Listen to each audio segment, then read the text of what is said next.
Men's college football is sponsored by Dave & Buster's Eat, Drink, Play, and Watch Sports. Absolutely gorgeous late morning here in Waco, Texas. Nearly 70 degrees. A little windy, though.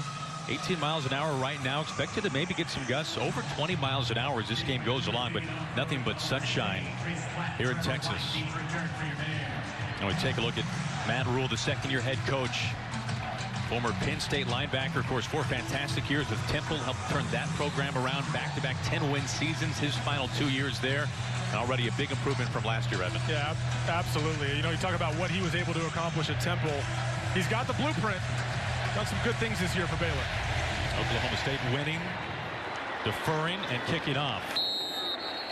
As Baylor will start things off from their own 25. So Jalen McClendon, who came off the bench, passed for just over 180 yards last week, ran for a touchdown, grad transfer from North Carolina State. They really think he's got an NFL caliber arm, but he's making his first career start here today. Yeah, it wasn't that long ago we were talking about a 2-quarterback system here in Waco earlier this season with Charlie Brewer. Charlie Brewer grabbed control of this offense moving forward. Now, following his performance last week and being in concussion protocol, obviously being cleared today, he's available. But this staff feels really good about Jalen McClendon's ability in an offense like this with these talented receivers. A design rollout on the opening play. He throws and complete to the 40-yard line right away to Marcus Jones. 1 catch each of the last 2 weeks for Jones. This is good for 14 to begin the game. And just like Charlie Brewer, Jalen McClendon also has that added skill set of mobility that he can utilize. And on that first play, they elect to get him out of the pocket, throws a nice ball over to the sideline to Marcus Jones. I'll be interested to see how much Baylor runs the ball today. They were telling us yesterday this will be an emphasis to try to establish a ground game and be more balanced as right away they go to the ground. And a good pickup as they hand things off to Hurd. 8-yard gain. Converted running back to wide receiver. Yeah, that leads us nicely into who to watch. Their main back, JaMycal Hasty, but you just saw Jalen Hurd get a carry there. That's their best playmaker on offense. Primarily a wide receiver, but will get carries out of the backfield. And on the Oklahoma State defense, keep your eye on number 94, Jordan Braille, for 9 sacks on the year. A sack leader in the Big 12 so far this year. Back on the ground again out towards midfield and driven back. Right back to Hurd. Yeah, I think we're seeing Hurd get some more carries here early in an effort to get this run game going. He's their best short yardage back without any question. The other backs, JaMycal Hasty and John Levitt, amongst others. These guys do a really good job carrying the football, but they want to get Jalen Hurd as many touches as they can in this offense. Hurd entered today 65 yards shy of 4,000 all-purpose yards for his career. McClendon to pass, complete. Hurdle for a first down and more out to the 30. What a move by Josh Fleets, the true freshman. Last week ran for a touchdown. This one good for 21 yards. Yeah, Josh Fleeks, every time he gets on the field, he seems to make a play. He's a young guy, a true freshman that has tried to get more and more playing time in the midst of other talented wide receivers on this roster. But they told us you will see more Josh Fleeks today. Based on his playmaking ability, they want to get him on the field, get him as many touches as they can. Now, Matt Rhule wants to spread the ball around, especially early on, get his playmakers involved this week. I already mentioned the emphasis on the ground game. It's Hasty in the backfield. Baylor's leading rusher. They hand to Hasty. Spins, tries to make a man miss. Stays on his feet. Impressive run. Hasty picks up 7. A guy known maybe almost as much for catching the ball out of the backfield. Yeah, JaMycal Hasty's kind of the more elusive, quicker back between he and John Levitt. John Levitt more the one cut and go type of guy, but you're going to see a number of guys get carries, that committee approach in the backfield for the Baylor Bears.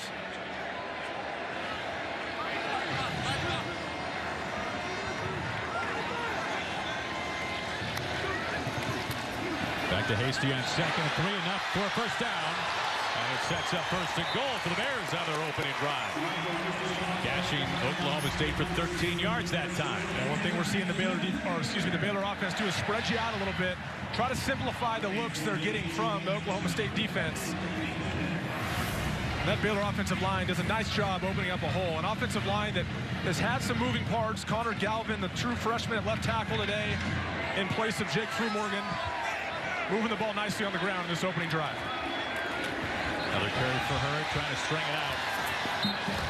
Baylor has scored a touchdown on every goal-to-go drive this season, all 14 of them, in fact.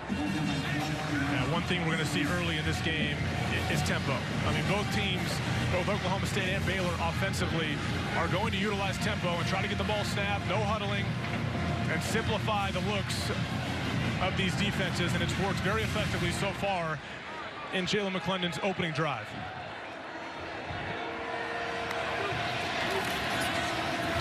Hasty taken down at the 6. Colby Peel, the true freshman who started a handful of games out of College Station, right there to pull him down.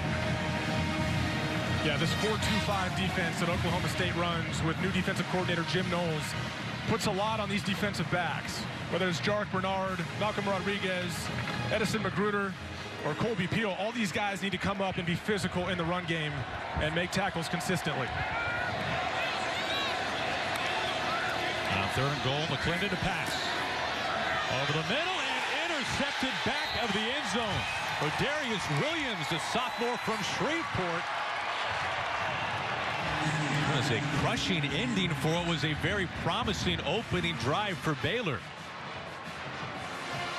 Williams, who last year set the freshman record for passes broken up for Oklahoma State, with the interception back of the end zone.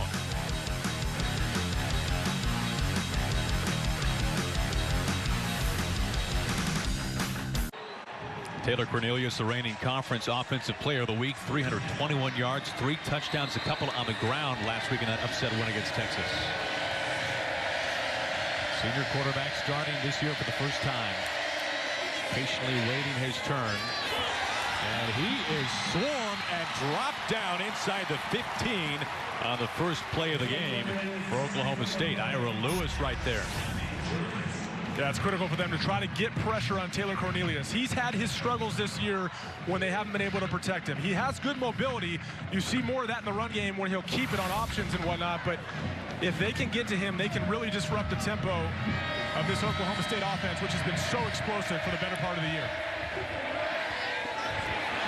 On the ground, back near the original line of scrimmage, Justice Hill, Big 12 second leading rusher. However, 3 straight games he's been held under 100 yards. First time that's happened since his freshman year in 2016. Trying to get him going today. Yeah, this is really where it starts for this offense. Justice Hill is an explosive running back, and if they can get him going, they start to get those explosive plays through the air in play action. The pass. Now flush. Cornelius tucking. Pass to 30. And that will be enough for a first down. Now, but how about who to watch when Oklahoma State has the ball? Oklahoma State has the ball is Justice Hill. Spectacular running back. And then Tylan Wallace, a career day last week. Kind of next in line with these great Oklahoma State wide receivers. Got a flag.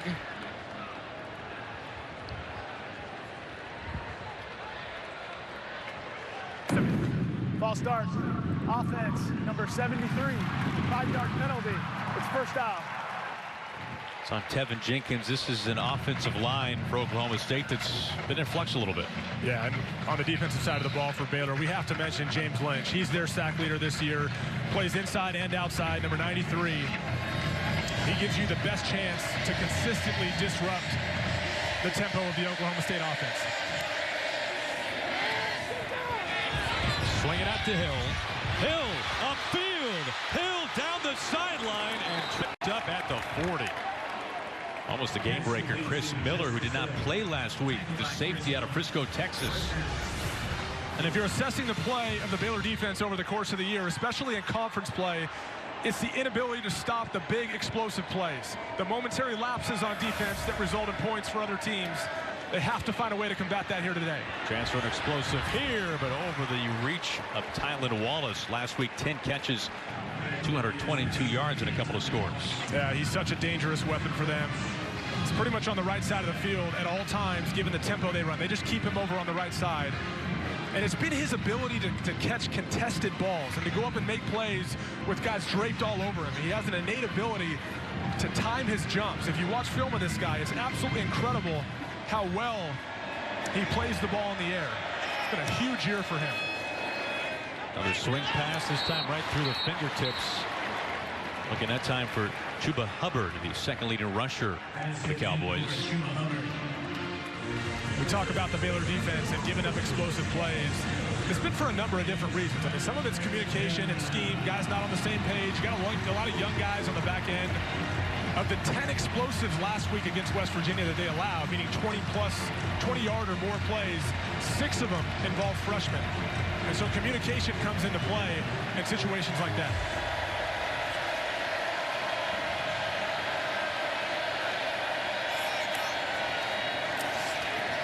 The pass on 3rd and 10. And complete for a first down. Tyron Johnson, second leading receiver for Oklahoma State. Held to a seasonal 6 yards last week. This time a pickup of 14. Quick snap. Cornelius keeping, lowers the shoulder, and pays the price. Gains 4. Yeah, there's some mobility there. You won't see any design runs for him. They're all off of the read, the zone read, or whatever they want to call it. But when he gets out in the open field, he can go. He's a strider, and he's tough as well. He can take those hits and fall forward on those keeps.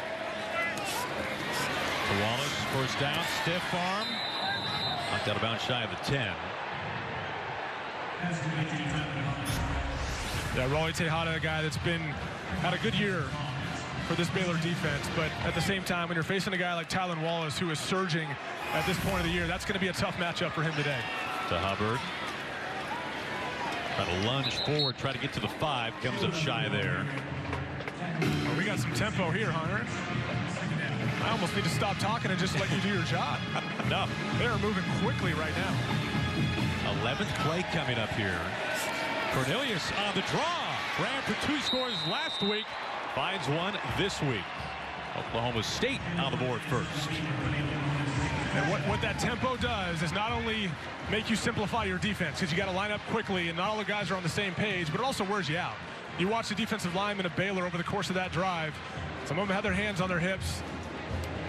And you start to wonder about the depth of the Baylor front 7 and whether or not they can rotate bodies in, and also whether or not Oklahoma State can keep this tempo up. They're going to get tired as well. But that was an efficient drive.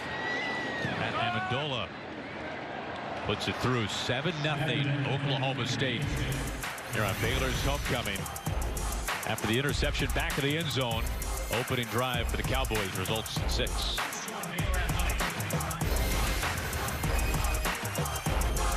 Oklahoma State a win away from making a bowl game for the 13th straight year. An 11-play, 80-yard drive capped by Taylor Cornelius and a 6-yard touchdown run.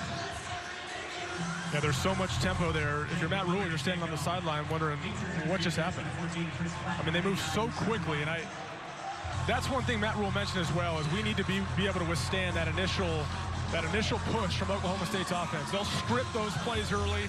That first drive is largely scripted, and they'll move really, really quickly because everyone knows what to expect.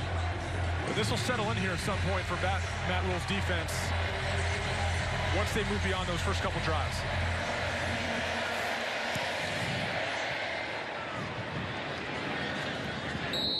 Over Platt's head. Back to the opening drive for Baylor and the interception.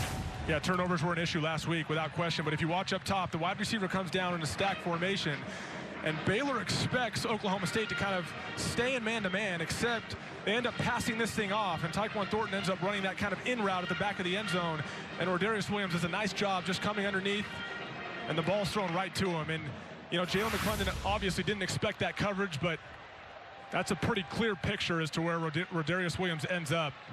Can't throw that football. Now Baylor last week in Morgantown, 3 turnovers, their first 21 plays. Glendon rolls, dumps it off.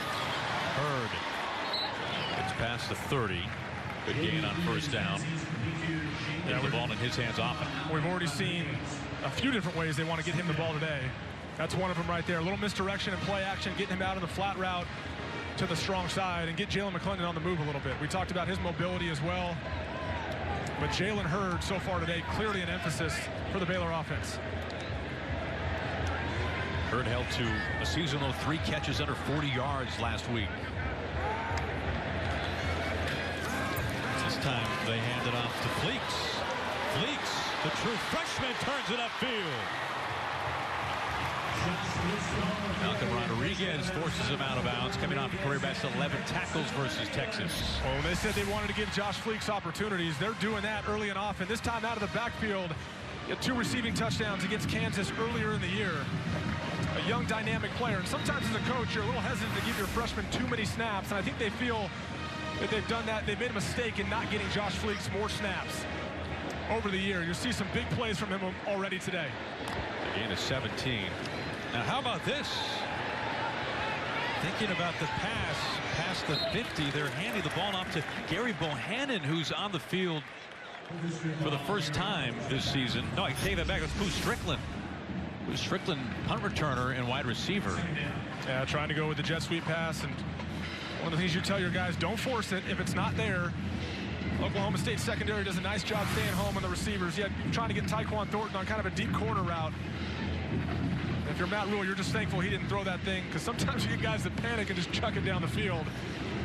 And in that case, given it was a handoff at the very least, get the yards you can. Strickland not very involved this year, just 3 catches. Over the middle to Hurd. Hurd upfield for a first down.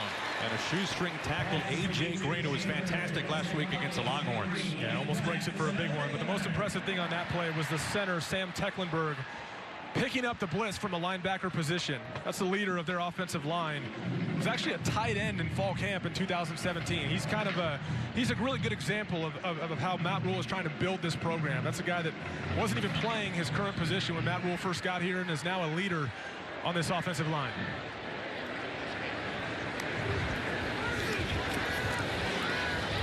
McClendon tracked down from behind. A loss on the play.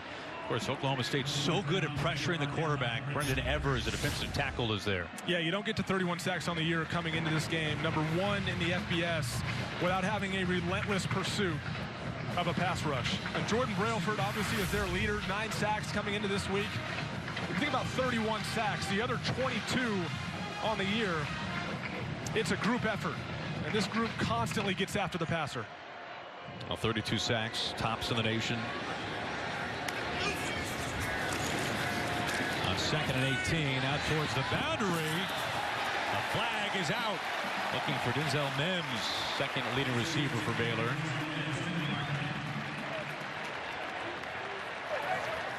Pass interference.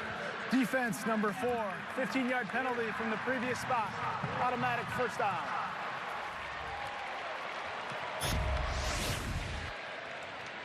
Getting there just a little too early. It looked like he tried to get his head around. I don't know about that. That looks like that might have been a generous call, especially given A.J. Green was trying to get his head around. If you watch on that play, you're going to get some exotic looks up front from Oklahoma State's front 7. Connor Galvin doing a nice job of picking up some of these stunts early on. This is Lovett, his first carry. Knocked out of bounds at a 20. Just 7 carries over his last 3 games. Only 20 yards in that span, but this is good for 11. Yeah, it's good to see John Lovett get going. He's in concussion protocol after the Oklahoma game. Has never really gotten into rhythm since. He's kind of their one cut and go type back. He's a hard runner. Complements JaMychal Hasty well. Then you throw Jalen Hurd into that mix as well, and it really is a solid committee of running backs. Back to Lovett with a stiff arm and pulled down a flag. Calvin Bundage, maybe got a piece of the face mask there. Second leading tackler for Oklahoma State.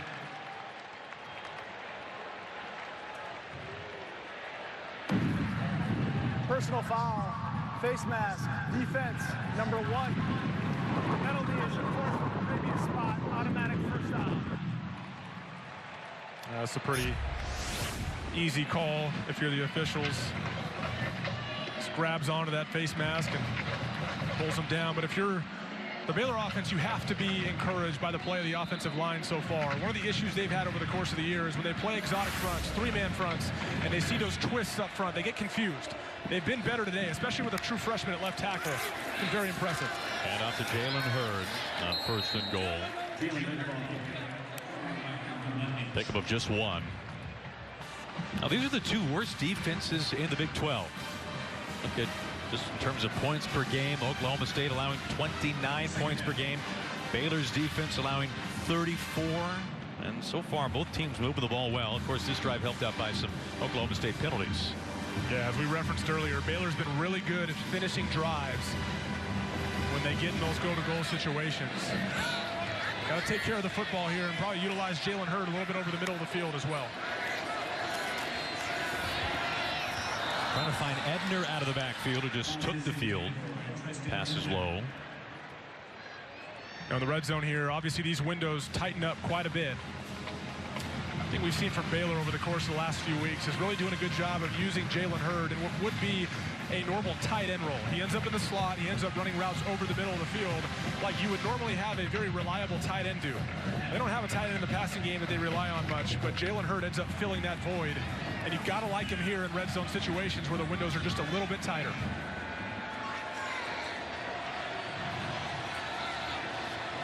Hurd in motion on 3rd and goal.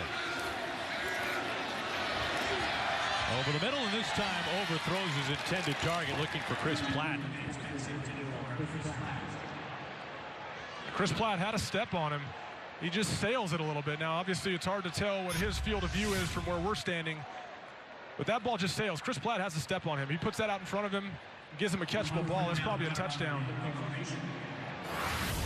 Or Darius Williams, right there, right behind him. Done a nice job over the course of the year. He's one of the more disruptive corners. Leads the team in pass breakups. Had a nice game last week against Texas and those big receivers as well. Connor Martin from 26 yards. And Connor Martin does not put it through. Very close. His 13 field goals lead the conference entering today, but he comes up empty on a chip shot from 26. So 2 empty possessions for Baylor when we come back. Oklahoma State football trying to add on.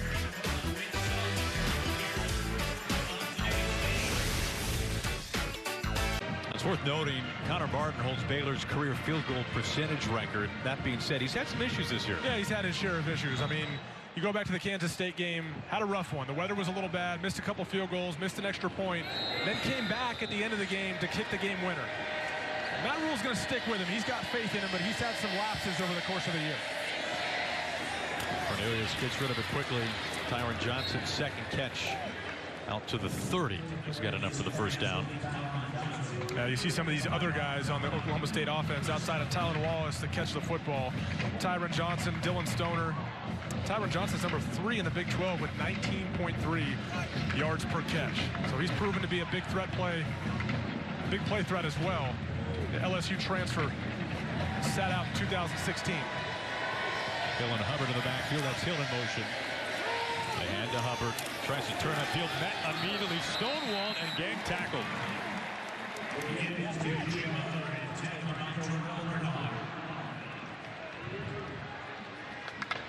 Big Bravion Roy, one of their best run stoppers, probably the strongest player on the team.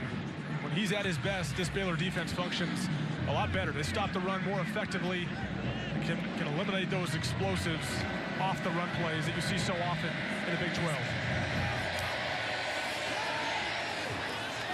Cornelius tucks and wrapped up. 3rd and long coming up. The loss of 1. And that's what's so critical. If your DBs are able to stay on their receivers on the back end, you can get these kind of coverage sacks. You keep your eye on number 99, Bravion Roy. He gets off that block and makes a play. And that's so critical when you're rushing 4 against a guy like Taylor Cornelius that has proven to be a good scrambler. He has enough mobility to cause you issues and extend plays. Get off blocks and make tackles up front. Makes it a lot easier on the second-level defenders. A second sack for Baylor, just 1 each of the last 2 weeks. They've been one of the worst in the nation of pressuring the quarterback.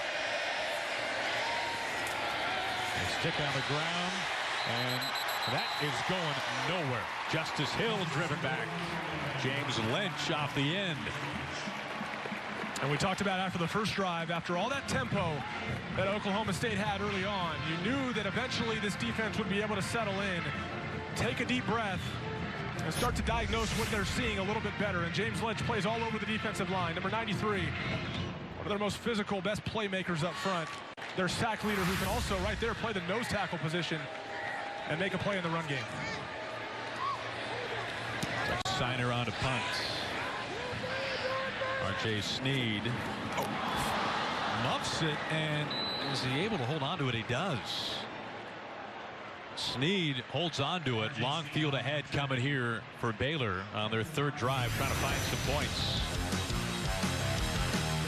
And Snead very fortunate.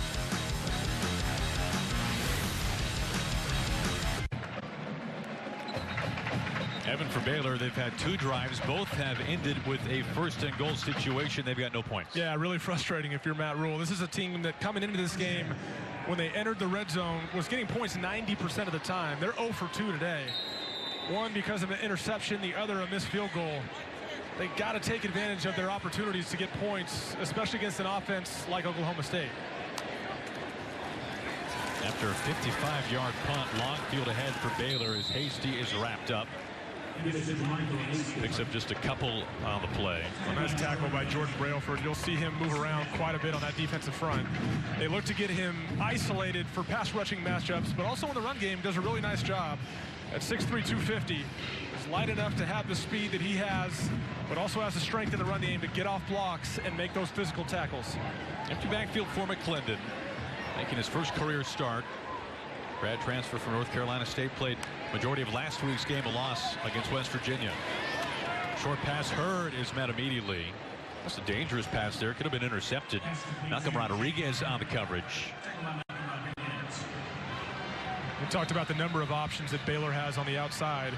Jalen Hurd, Chris Platt, Mims, their main options, but a lot of young guys getting chances today as well. Now here in the first quarter, interception back of the end zone by Rodarius Williams. Touchdown run on the other end by Cornelius. It's 7-0 Oklahoma State through 1.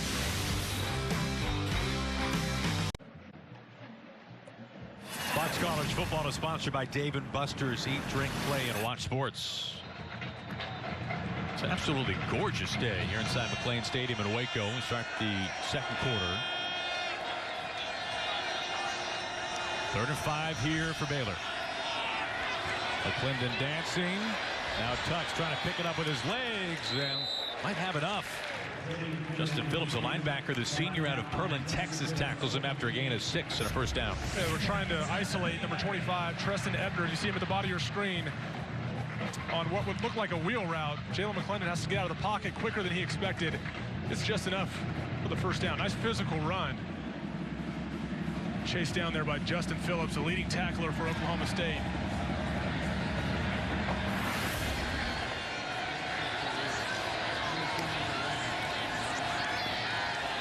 Take it to Hasty. Now they try to get it his way. Hasty, who leads the conference with 22 catches by a running back. Can't hold on to that one as we take a look at our first quarter stats. Of course, Baylor, the interception back of the end zone, the missed 26-yard field goal. It's going to be a much different game if those 2 possessions went differently. Yeah, Baylor, not a whole lot of problems moving the ball, and I've been most impressed with the 5 guys up front. The offensive linemen being able to diagnose what they're seeing from this Oklahoma State defensive front and passing things off nicely, picking up twists, and giving this offense a chance to get some rhythm. They just need to pay it off when they get inside the 20-yard line. Over the middle and a catch made. Marcus Jones, his second catch, good for 5. We talked about the right side of this offensive line being the strength with Blake Blackmar and Patrick Lawrence. Number 76, Connor Galvin, got the start last week against West Virginia, and although that was a tough game for this offense, did a really nice job. And he was getting some experience earlier in the year in some of their heavy sets. They bring in an extra offensive lineman, and they get the added benefit of getting him more snaps. Done a really nice job as a starting left tackle so far in this offense. Timeout called. This is the first timeout of the half for Baylor. Timeout on the field. We'll step aside from Waco, coming right back.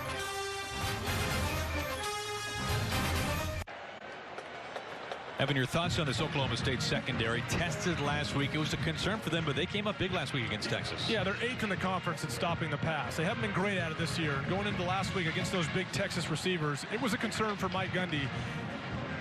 So if you're Baylor coming into a game like this, based on historical trends with this defense, you feel like you like your matchups out at the receiver position. But last week, A.J. Green or Darius Williams, these corners for Oklahoma State, did a really, really nice job holding up against some good Texas receivers.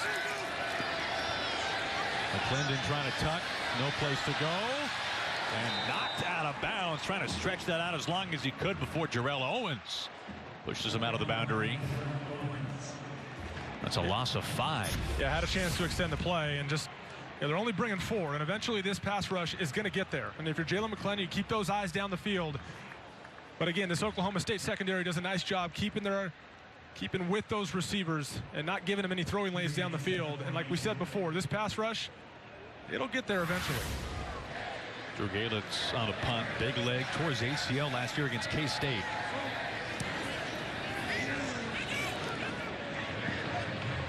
Stoner lets it bounce, takes a friendly Baylor roll, and will get inside the 20. The punt by Drew Galitz. Let's check in with Sam Farber in LA for Dave and Buster's Game Break. Elsewhere in the Big 12, Iowa State number 24 in the first college football playoff rankings, visiting Kansas, and this just is not fair. Hakeem Butler goes over the top of the defensive back for the catch, tosses him aside. It's a 51-yard score. His second touchdown of the day, 14-0 Iowa State. And guess what, Baylor fans? You get to visit that guy in Ames next week. That's right, and you can ask Mike Gundy about Iowa State. A loss for the Cowboys earlier, 48-42.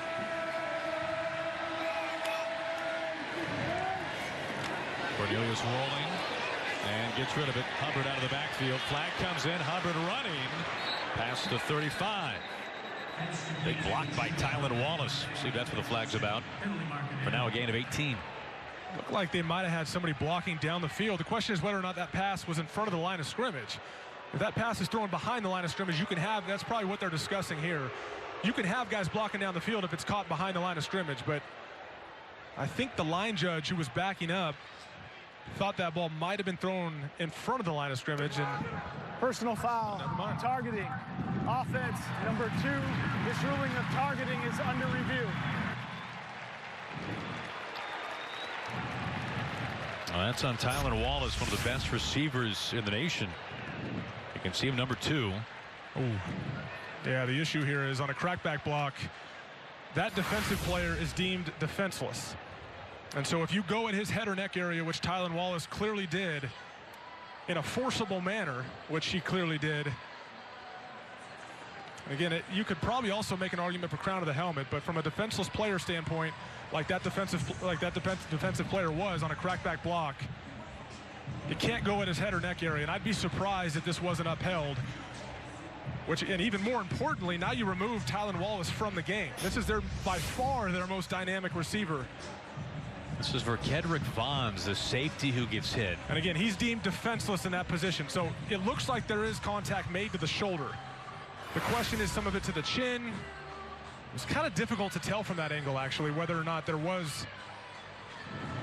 certainly is some to the shoulder. I almost. Now, regardless of whether it's targeting or not, could there be a taunting penalty involved by the way that Wallace was simply standing over Vaughns? I don't think they'll generate that call from the booth. That would have had to been made on the field, but let's see what we get. After reviewing the play, there is no foul for targeting. The result of the play is first down. Okay, so sometimes these angles that we see, there might be contact to head or neck, but the forcible contact is to the shoulder. And some of these angles are a little bit different to tell. But he is defenseless there. So basically what they're saying is there was not forcible contact to the head or neck. Matt Rhule is not happy because earlier in the season they had one overturned just like this against Kansas. And they pull more angles than we do, so I would hope these officials up in the review booth had something that showed that all of that forcible contact was to the shoulder. Because there was clearly some contact to the head or neck. And if I'm Matt Rhule, I would not be happy about that either. Well, these targeting calls in college are becoming very subjective. The point of these was to be as objective as possible and try to lay out the rules of exactly what you're looking for. And I thought they've done a good job of that. It's just the enforcement has been spotty all over the country, across the board. Whether or not something is forcible and where is that forcible contact to, it's been inconsistent across the country in every conference of college football. No, we believe. After the play was over, unsportsmanlike conduct on the Baylor head coach. It's his first of the game. 15-yard penalty will be enforced at the end of the play. It'll be 1st and 10. That's also the second time we've seen that this year. We saw it at Oklahoma. He got a personal foul, unsportsmanlike conduct. the head coach did for standing up for his players, and he's doing the same thing right here. Now, obviously, he doesn't have all the angles the review booth has, but optically, he knows something about that looked off, and he's not happy. So there is no targeting. There's the unsportsmanlike penalty on Rhule, plus the gain of the play, which is 16 yards. So that's a move of the ball, 31 yards in total. And the boos raining down here from inside McLean Stadium. Inside Baylor territory now. Cornelius unloads to Wallace. Little payback. Chris Miller, the junior safety. And, Aaron, I got to be honest, it's hard not to wonder sometimes if the punishment of disqualification from the game isn't taken into too much consideration when deciding what the penalty actually is. Throws on a line, catch made for a first down.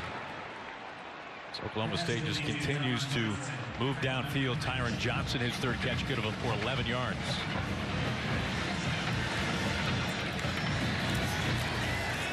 On play action. Wallace can't hold on. Raleigh Tejada, good coverage. Baylor's highest rated cornerback per Pro Football Focus, sophomore out of Frisco, Texas, in the Dallas area. Oh, he's letting Tylan Wallace hear it now. The energy in here has stepped up a couple notches as a result of that play, Matt Rhule's reaction, and a hit on Tylan Wallace a minute ago, and then the breakup of that play. You see Raleigh Tejada up in the face of Tylan Wallace. I think they appreciate the hit that was laid on their teammate for Kedrick Vaughns.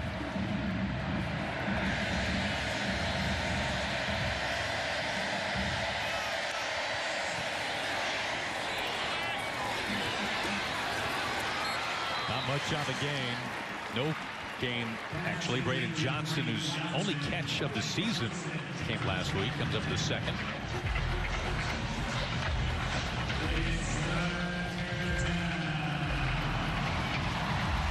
Third and long here for Oklahoma State.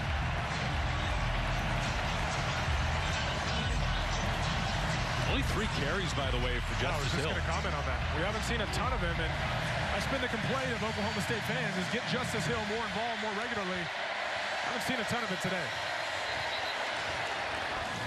Offense, number 56, 5-yard penalty. It's third down. Senior right guard Larry Williams. Williams, who played last week despite, very sadly, his mother passing away that Monday.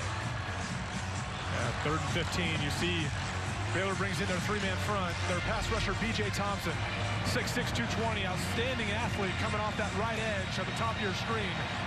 He's a pass rush specialist. It's a good matchup coming up here with Dylan Galloway. Right through the hands. Looking for Dylan Stoner, yet to have a catch today. Fourth and long now coming for Oklahoma State. Stoner, one of their more reliable options, mainly a slot receiver. Their reliable middle of the field receiver. That ball just gets up on him a little hot and tips off his hand. Tough catch. That's one he can certainly come down with. That's been the amazing thing about Tylan Wallace's season this year. Dylan Stoner really came into this year as possibly their best receiver. Tylan Wallace has run with that. One of the best receivers in the country. This is the first timeout of the half for Oklahoma State. Timeout on the field. No step aside, 10:52 to play in the first half. 7-0 Cowboys.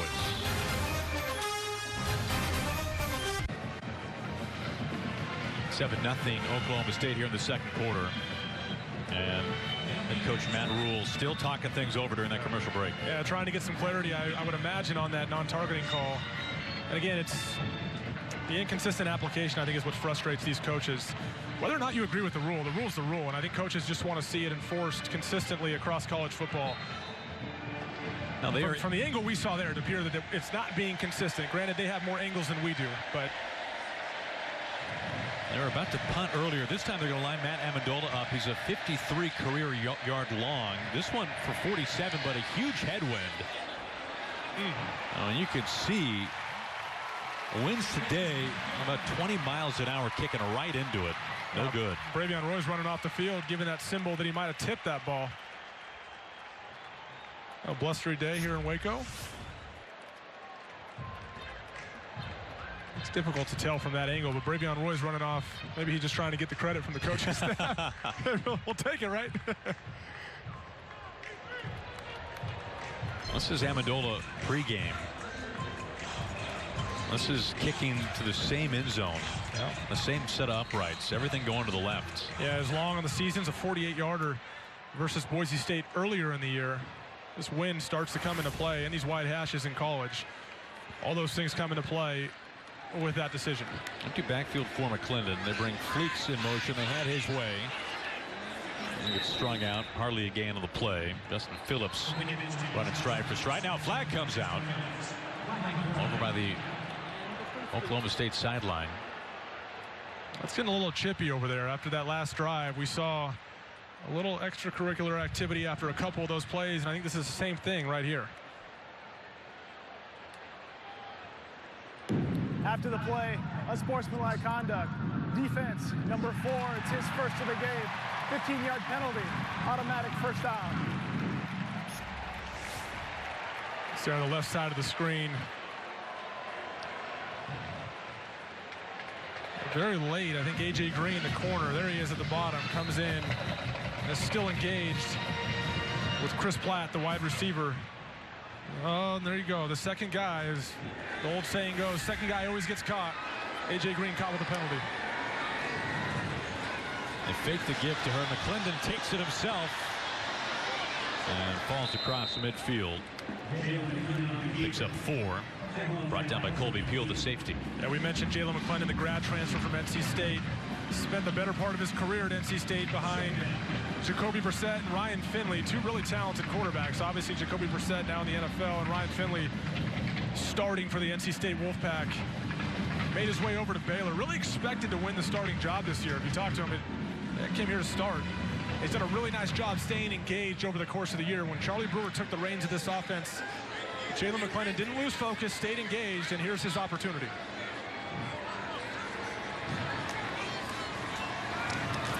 The handoff on 2nd and 6, a first down. It's Lovett.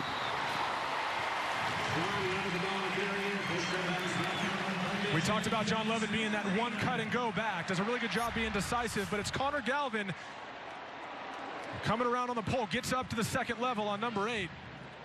And is able to be effective on that block and spring a bigger running lane for John Lovett. Lovett picks up 16. Now the connection really for McClendon here to Baylor, the wide receiver coach Frisman Jackson, who was at North Carolina State when McClendon was there. Also, McClendon thinks that when his playing days are over, he might want to be a team chaplain one day. He's enrolled in Baylor's Truett Seminary School. McClendon to the sideline, has Hurd. Hurd inside the 10 and wrestled out of bounds at the 5. The flag is out, though.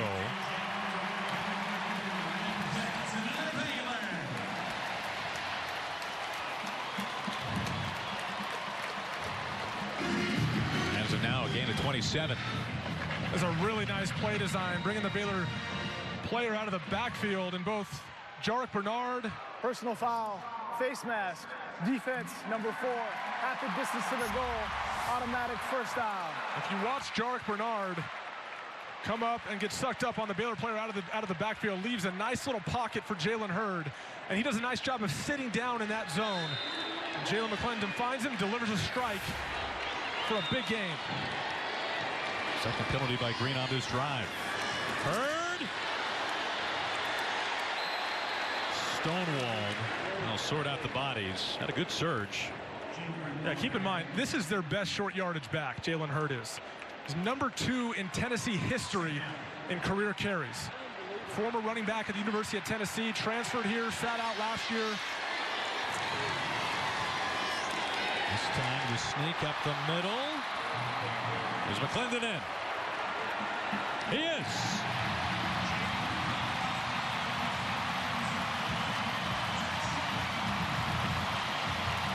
And Aaron, it's a great answer by this Baylor offense. They had some issues on the last drive on defense. It looked like Oklahoma State was going to put together a nice drive and get some points. And Baylor's defense blows its neck, gets the ball back after the missed field goal. And Baylor's offense just marches right back down and feeds off some of the energy from that previous drive. Really, really good answer by the Baylor offense. There's Connor Martin, who missed a 26-yard field goal earlier today.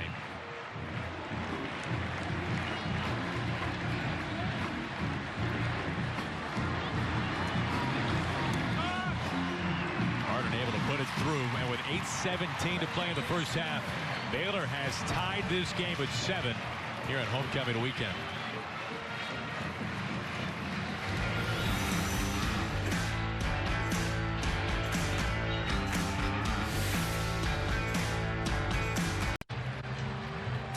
Thursday Night Football returns next week with a battle of NFL heavyweights. Cam Newton, Christian McCaffrey, and the Panthers battle Big Ben, Antonio Brown, and the Steelers. It all starts at 7:30 p.m. Eastern on Fox, NFL Network, and streaming on Prime Video. Both teams winning their last 2. Coming up on Thursday. This game now tied at 7. Baylor, who had been held scoreless in 5 of the previous 6 quarters of play, able to punch it in on the quarterback sneak to the back of the end zone. We go back to Sam Farber in Los Angeles for Dave & Buster's Game Break. Well, Ohio State has had a bye week to stew over their loss to Purdue, and after they gave up the opening drive touchdown to Nebraska, Buckeyes have ripped off 19 straight points. J.K. Dobbins here with the 10-yard score, a 12-point Ohio State advantage over the Huskers. This one over on Fox. Aaron and Evan.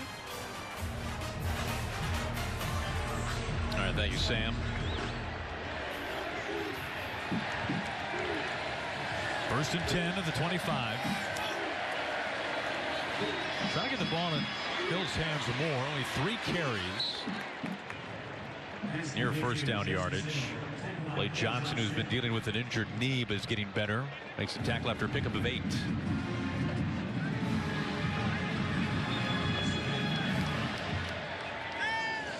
Gets rid of it quickly.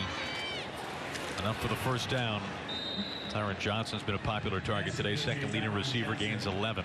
Yeah, one of the most impressive things with Taylor Cornelius today has been their timing in some of these intermediate range routes. 8 to 12 yards down the field. Ball's out before the receivers even turned around. Really good timing. Hill able to stay on his feet and kind of lunge forward to move the chains. Yeah, only his 4th carry of the day. You know, and I talked a minute ago about how we were a little surprised that we hadn't seen more of that. Especially some of the big plays that the Baylor defense has given up on the ground this year. Not sure what's going on here. Number of guys on the field giving him a chance to sub. Expect to see a little more Justice Hill as we approach the midway point of the quarter. I've got Chuba Hubbard in the backfield now. Hill this year has a chance to close in on his 3rd 1,000-yard season. But instead of the belly of Hubbard. Hubbard gets crunched at the end of that run after a pickup of 6. Yeah, and how elite Hill has been over the course of his career. They're so fortunate to have their change of pace guys with Chuba Hubbard and J.D. King. Chuba Hubbard, a big-time speed out of the backfield. Been a good weapon for him. Alan Williams delivers a blow inside the 20. First down right over Raleigh Tejada. The emergence this year of Tylan Wallace. Only 7 catches last year as a true freshman, as he played largely behind James Washington, the superstar Biletnikoff Award winner here last year. And they fake it to Wallace. Now they go out to Johnson, overthrown out of bounds. Raleigh Tejada stride for stride. Yeah, Tyron Johnson had a step on Raleigh Tejada, and Taylor Cornelius came back to that route at the end. Ended up stepping kind of towards the sideline to throw that ball. It was a little off with his footwork, a little off platform. Ends up sailing that ball a little bit. But definitely had a step on him. He drops that in. An easy touchdown.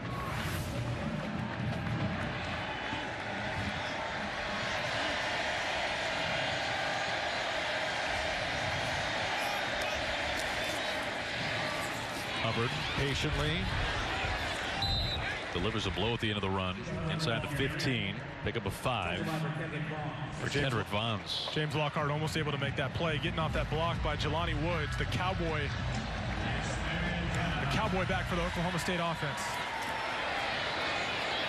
Hubbard strung out. Hubbard first down. It seems like Oklahoma State can just gain yards at will for the most part today, yet they only have 7 points and an injured Baylor Bear on the field inside the 5. Yeah, this offense does a really nice job of utilizing the run game to set up the pass. I mean, they might have college-style sets, but a very pro-style mindset. Being that physical run-first football team and taking advantage of explosives down the field. Clay Johnson, the linebacker, we believe the man injured. Coming up on the State Farm halftime, the Buckeyes aim to bounce back against Nebraska. Iowa State cracking the top 25. Cyclones looking to win their 4th in a row on the road at Kansas. And we'll discuss the Big 12 battle between number 13 West Virginia and number 17 Texas. That's at the half. Right now, Aaron and Evan, back to you. All right, thank you, Mike. Just over 6 minutes to play first half here in Waco. 1st and goal at the 7. Only touchdown so far for Oklahoma State. Taylor Cornelius, the quarterback run. They hand off. Justice Hill trying to string it out. Not going anywhere. Bulldozed out of bounds. A really nice pursuit of the football by James Lynch and company. This Oklahoma State offense really likes these outside zone stretch plays where they'll continue to stretch that play all the way to the sideline if they need to until Justice Hill and these running backs see that hole, put the foot in the ground, and get north and south. Wasn't able to find one there with the pursuit of James Lynch and James Lockhart.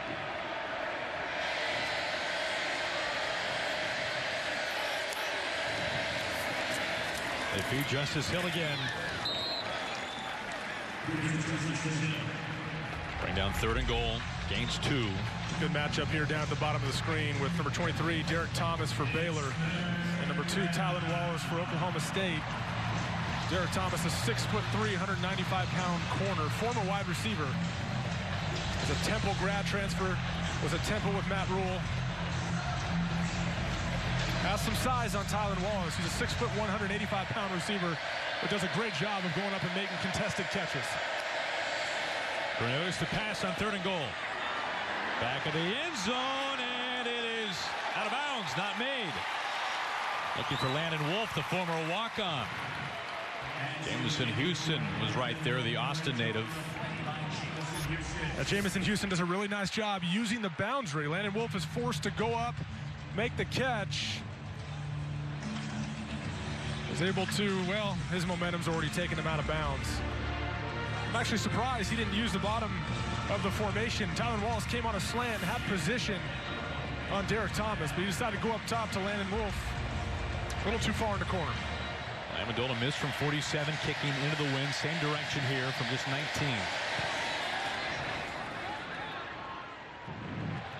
10-7 Oklahoma State with 4:42 to play here in the first half.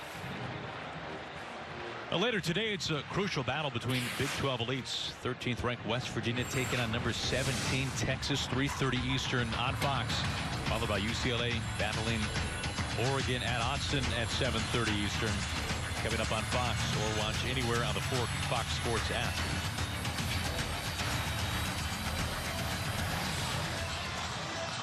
There, we talked about, the Oklahoma State drive, getting Justice Hill going a little bit more in the run game. They've had their issues in musical chairs up front on their offensive line as well. Arlington Hambright, their normal left tackle, has been out for a few weeks. They moved Tevin Jenkins, the right tackle, over there. Now Tevin Jenkins is back at right tackle, and Dylan Galloway is now your starting left tackle. Shane Richards, the backup right tackle, was hurt last week, so they've had to move a lot of bodies around. And as any football coach will tell you, hey, we're at our best when our offensive line is controlling the tempo and controlling the line of scrimmage. It's been spotty at times, and when they don't protect Cornelius as well as they did against Texas last week, it becomes a little more difficult for them to push the ball down the field. Josh Fleeks with a running start. Just past the 20. Josh Fleeks on return. Protected by Bryce Hollis.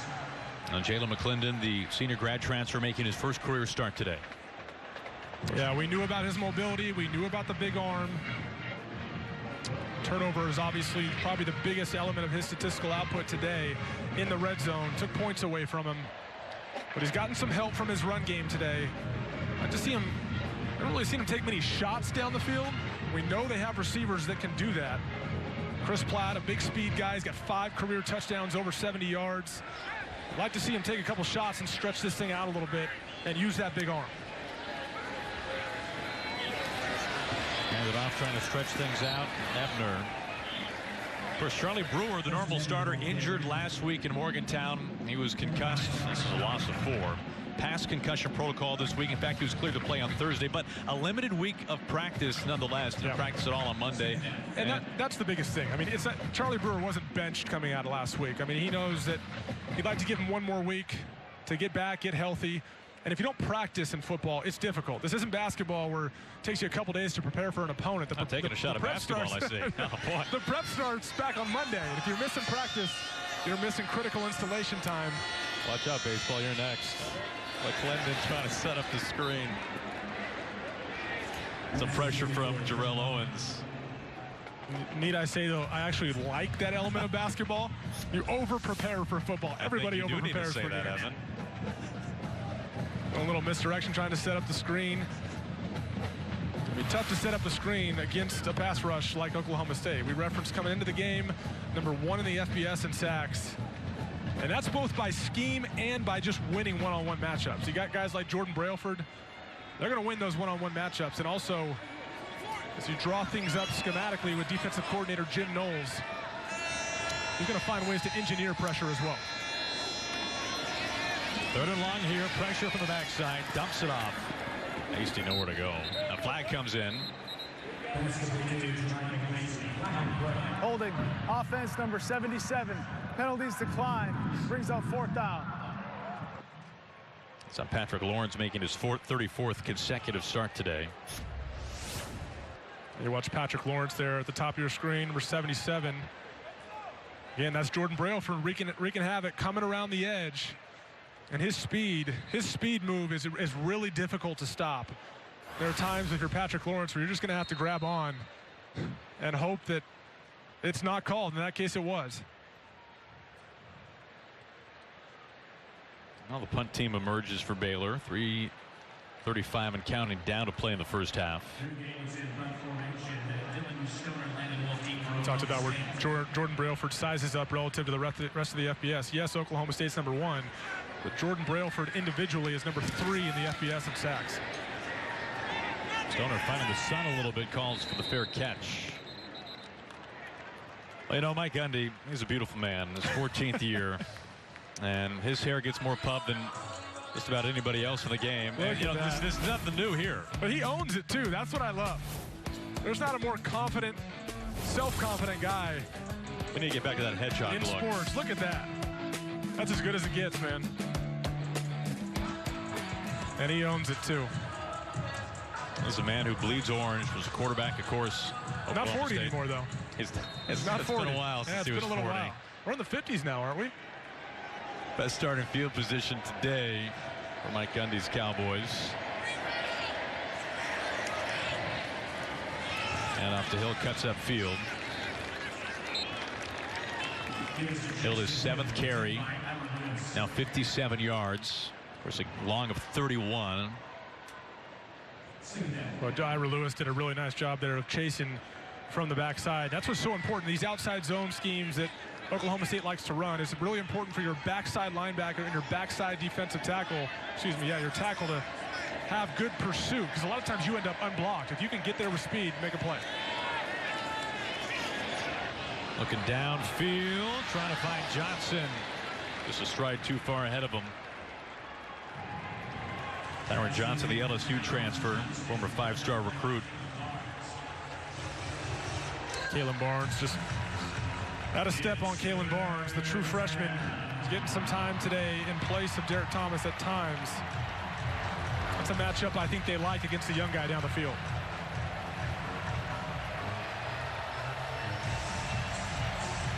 Third and 9. Ball to the 33. Stoner the man in motion. Flushed, squares his shoulders and hit as he throws. Nearly intercepted in midfield. Ross Matisic with the pressure on the backside. We talked earlier about one of their best pass rushers, B.J. Thompson. When he knows he can just peel those ears back and go after the passer. Really good at getting there. 6'6", 220 pounds.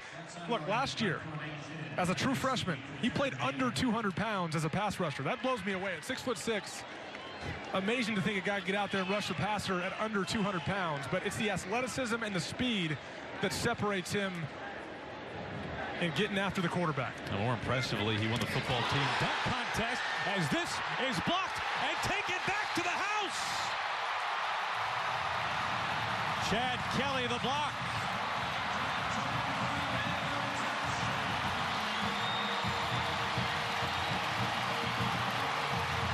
Byron Hanspard able to score the go-ahead touchdown, 13-10 Baylor. And Baylor has not been great at returning punts as of late, but a big reason is they're trying to get there. They're trying to get a block. They're not holding up at the line of scrimmage. They're trying to rush and get their hands up and make a play. They almost got there on the last one, and this one they get home and make a game-changing play to take the lead before the half. I think it's Treston Ebner who comes up with that block.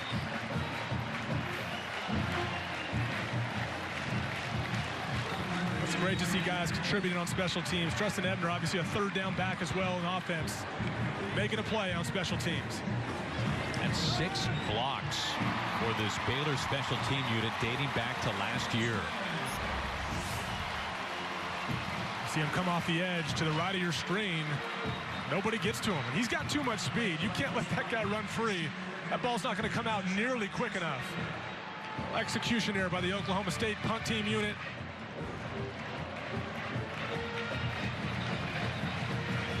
Great play. It's Christian Morgan that gets there, and Treston Ebner that picks it up for the touchdown. Christian Morgan, the true freshman, interception a couple weeks ago. These young guys are growing up right before Matt Rhule's eyes. He's lamented some of the things that they've done poorly over the course of the year, some growing pains, but it's moments like these where he sees these guys start to get it a little bit and making plays in a big conference game to change momentum, give him the lead. Only one win last year for Baylor. This would be the biggest win under Matt Rhule for sure, but a long way to go.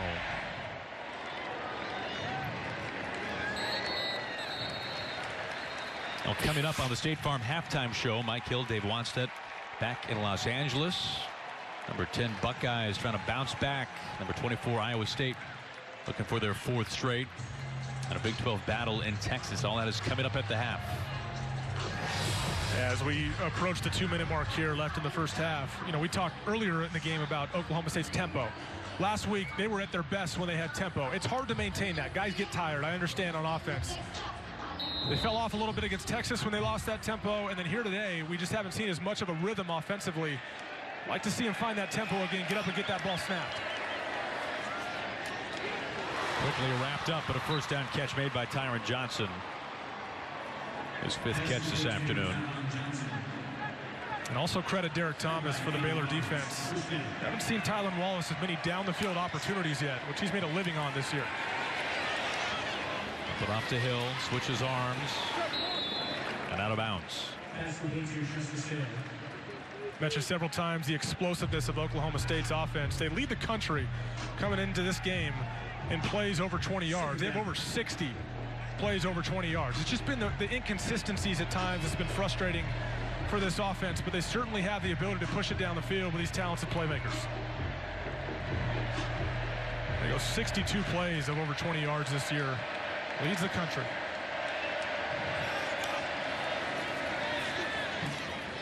Back to Johnston, who gives up ground.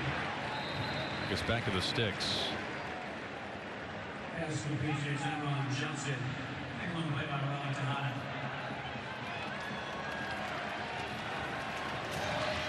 Picks up 5, needed 6. Cornelius airs it out. Leap, high point, incomplete. And a flag comes in. Of course, this is what Wallace does so well. They're going to say, I don't know if he got his head around. Pass interference. Defense number 23. 15-yard penalty. Automatic first down. Yeah, Derek Thomas is in good position. Just doesn't get his head around to find the football. Ends up making contact with Wallace before the ball gets there. It's a tough play. When your head is not around looking for the football, you're not going to get the benefit of the doubt from the receiver. He grabbed his jersey here with the right hand. That's a tough matchup for Tylan Wallace in jump ball situations. We said before, Derek Thomas is 6'3". He got 3 inches on Tylan Wallace. Give to Hubbard. A lot of room up the middle. And on plays like that, sometimes it's just the most subtle movement of the head to look and try to find the ball. And you'll get that benefit of the doubt from the official. But if there's no effort to do that, it's really difficult to not have that called against you. Hubbard gains 7. Under a minute.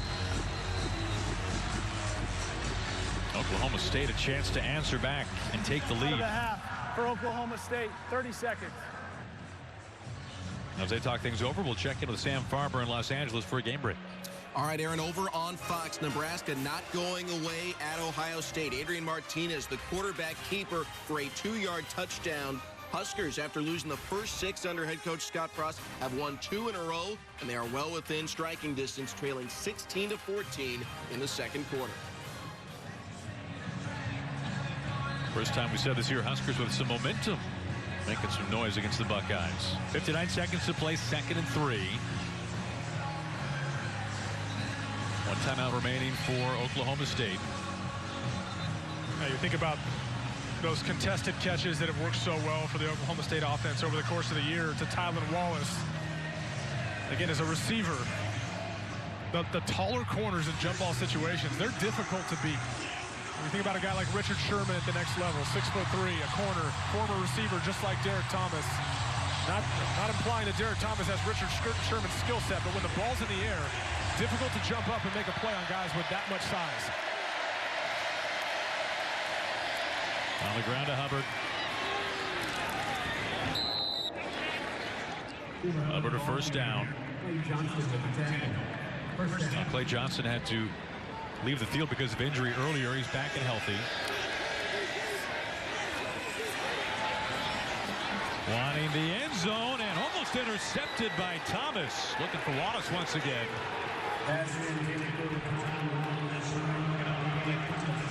And now you can see Matt Rhule is wanting an offensive pass interference penalty. Wanting that to go against Tylan Wallace. Now again, difficult matchup. You got Derek Thomas bailing at the snap.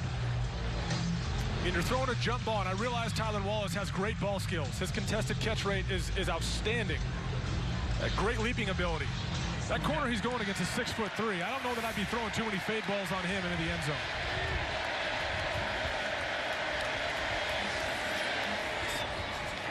To the sideline, too tall. Looking back Wallace's direction. Stops the clock, 39 seconds, 3rd and 10 coming.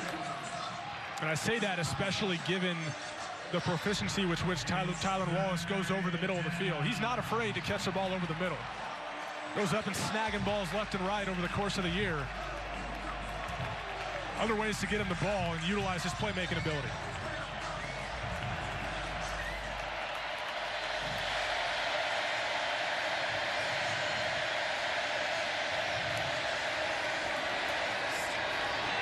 Pressure, Cornelius steps up. Closer to the sideline and out of bounds, looking for Landon Wolf. Cornelius just 3 for his last 10, only 20 yards. I'm surprised he threw that ball away. I thought there might have been a running lane for him, and we know the mobility he has. Obviously gets pressure there, has to get out of the pocket. I thought he had a chance to run for that and possibly dive instead of just throw it away. That really surprised me. There's a lane there for him. You look at 26 on Baylor is running with his back to him, Terrell Bernard. This will be from 45 out into the wind again. Missed from 47, the same direction. And Mendola feels the wind like a frisbee that gets knocked away.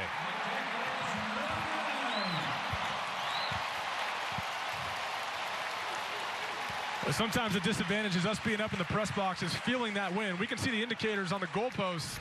But that ball just takes off up into the air and dies in the wind. Wow, that thing, it looked like it had the right trajectory from where we were standing, but just dies in the wind when it hits the wind. He had made 23 of his previous 26. He's missed a pair today, but both have been from long distance into a very strong headwind. Yeah, that's difficult to tell from that angle. That thing was well short, too.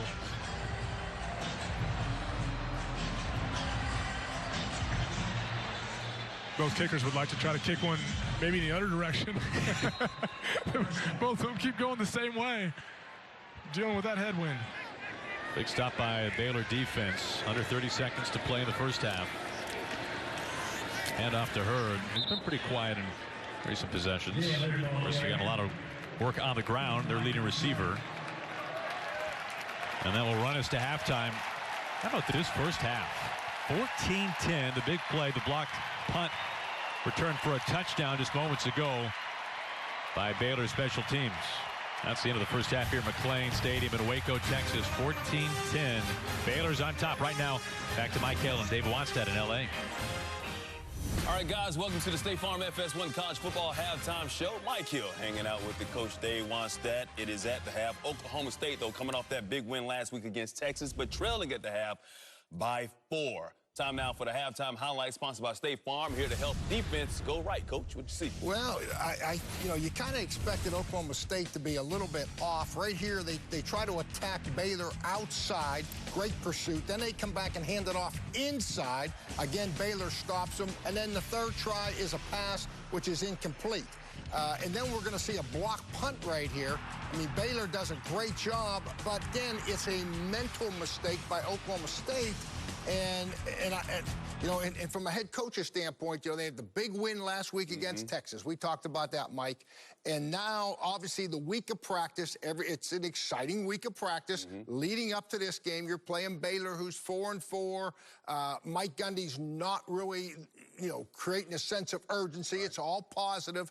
And then you come in this game, and it's flat. Last week, Justice Hill, their running back, I mean, he had 23 carries. To me, when I would get in games like this, when I knew that our guys would be a little bit flat, I would always say, hey, the best thing for offensive line is to run the ball. Let's come out and just get shoe to shoe and try to get some rhythm going and establish the running game, and that just hasn't happened yet. They're trying, they haven't made up their minds what they want to do. Inside runs, outside runs, passes, we saw it, block punts, missed field goals, right?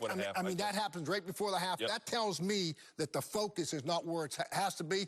We thought Mike Gundy had a good press conference after Texas. I guarantee it's a good halftime right now. Well, Coach Rhule's got to like what he has to see. He's got a 4-point lead, but he could have a bigger lead if it wasn't for their missed opportunities as well in the red zone. They did. They're starting the game off, right off the bat, Matt Rhule, the head coach, I mean, they come right down the field, Baylor's offense against Oklahoma State, and throw an interception.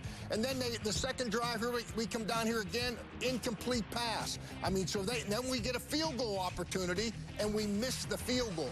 So Baylor came out ready to play. I mean, when I look at what Baylor did to start the game as compared to what Oklahoma State did, hey, this is a huge game for Baylor. We talked, they're 4-4. They need 2 more wins to become bowl eligible, which would be a major accomplishment for Matt Rhule and that Baylor program moving forward. And this is one that they targeted, and a little bit of a trap game. They just needed to take advantage of that early, and it may have sent a whole different message, to their fans and everybody. Yeah, Bears trying to end a 2-game slide, but have the lead right now at the half by 4 over the Cowboys. When we get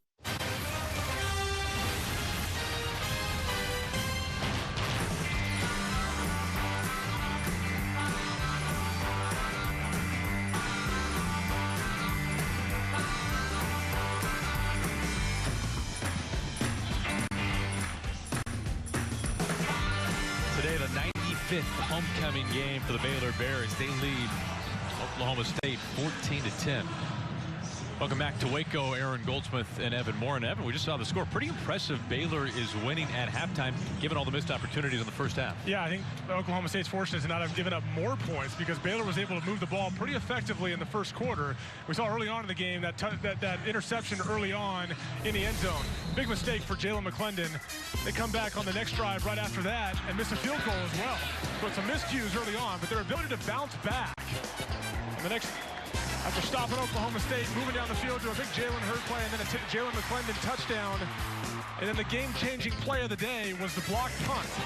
Christian Morgan getting the block punt, and then Treston Ebner recovering it for a touchdown to give Baylor this lead at halftime. Now, if you're Oklahoma State, the key is to try to get that tempo back as well that they lost. Got to get that tempo back offensively. First half stats sponsored by Dave & Buster's. Eat, drink, play, and watch sports. Of course, Mike Gundy and Oklahoma State coming off that very emotional win last Saturday night at home on their homecoming night, taking down number 6 Texas. Meanwhile, for Matt Rhule and this Baylor team, they're coming off their worst performance of the year. They were gashed on Thursday night in Morgantown against West Virginia. Lost their starting quarterback in the process.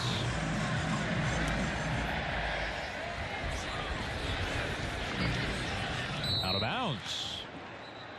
This has been a problem for Oklahoma State, but now it rears its ugly head for Baylor. The kick by Galitz out of bounds. It will begin at the 35 for this Oklahoma State offense. Taylor Cornelius, who began the game so well, he began 10 for 14, almost 120 yards. Did not finish strong at all. 3 for 10, 20 yards.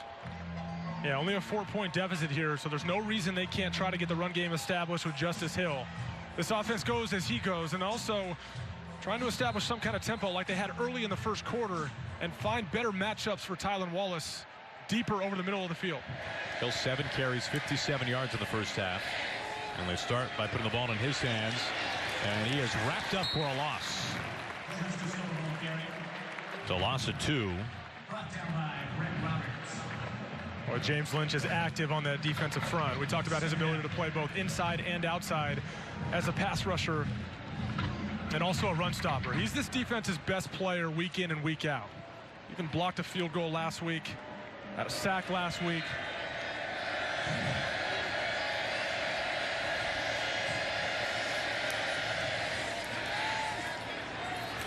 Trying to find Stoner. Attempting the one-handed catch. Blake Lynch there with him, stride for stride, incomplete. Brings up 3rd and long. One of the most encouraging thing as well for the Baylor defense is they've just been there for the most part. They had a lot of mental errors last week, guys miscommunicating. You see right there, Blake Lynch is right there to make the play. They've been there in coverage consistently, unlike a few occasions last week that resulted in big plays. Lynch, by the way, the junior who in his Baylor career has started at 5 different positions, has found a home as a linebacker now. 3rd and long. Cornelius feeling pressure. Finds Stoner for a short gain.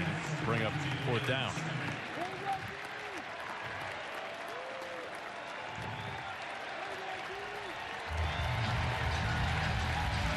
So a 3 and out for Oklahoma State, their opening drive of the second half.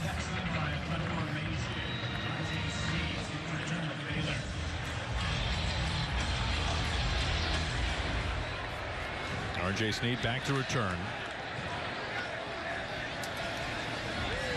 Snyder's punt. Some booming punt.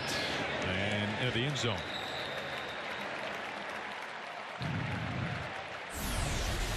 We talked about the ability of the Oklahoma State defensive front and their ability to get to the passer, led by Jordan Brailford, but it's a group effort, consistently creating pressure in Jim Knowles' defense. Been a problem for Jalen McClendon at times, scrambling around, but when you can get pressure with 4, like Oklahoma State's defense has been able to do, it creates a lot of coverage sacks. We've seen more of those than anything else over the course of the day for Baylor's offense. The 1 interception on the opening drive is also run for a touchdown. Did that as well last week when he took over for Charlie Brewer, who suffered a concussion against West Virginia. Opening drive of the second half for Baylor.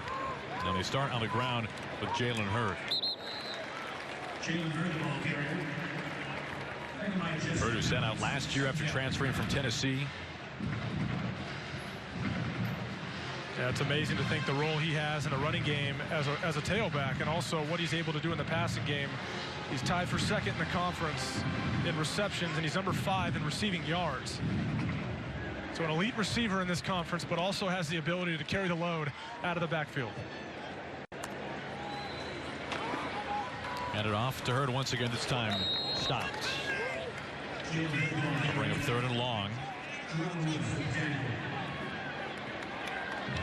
Now for Baylor, they've been held under 20 points each of the last 2 games. That was at Texas, at West Virginia. They're back home here inside beautiful McLean Stadium for the first time in nearly a month. One of those touchdowns in the first half was on the blocked punt late in the second quarter.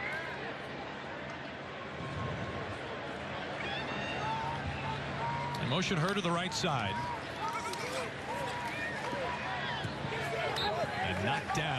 A.J. Green, and here comes a flag. They're looking for Thornton. As you can see, Trey Personal Carter. foul, roughing the passer. Defense, number 99 for the contact to the quarterback's helmet. 15-yard penalty, automatic first foul. Trey Carter off the end. And again, it's not necessarily forcible, which we know would result in possibly a targeting call, but this one is just contact to the head of the quarterback as he's throwing the football. Cracking down on that at all levels of football.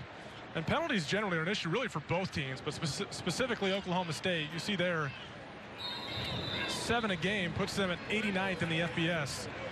Something that drives Mike Gundy crazy, saying don't go into the quarterback, put your hands up, but don't make contact with his helmet. It's a penalty every time. Well, they were right at their average today. John Lovett checks in as the running back.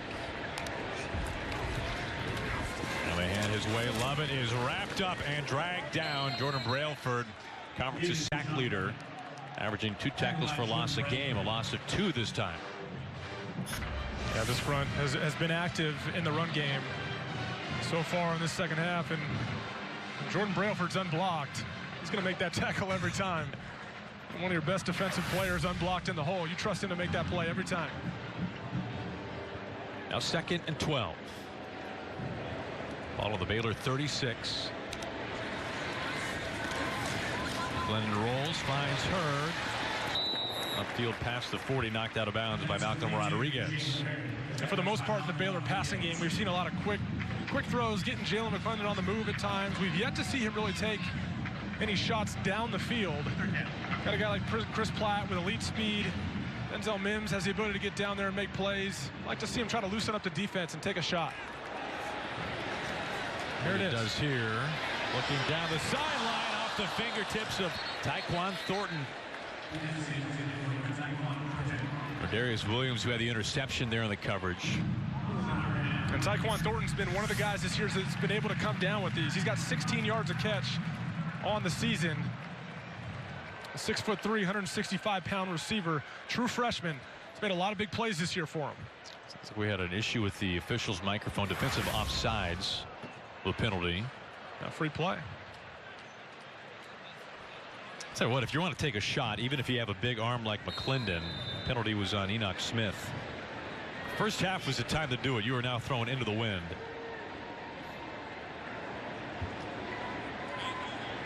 Yeah, some quarterbacks' balls can cut through the wind a little better than others. He pushed that thing down the field pretty nicely.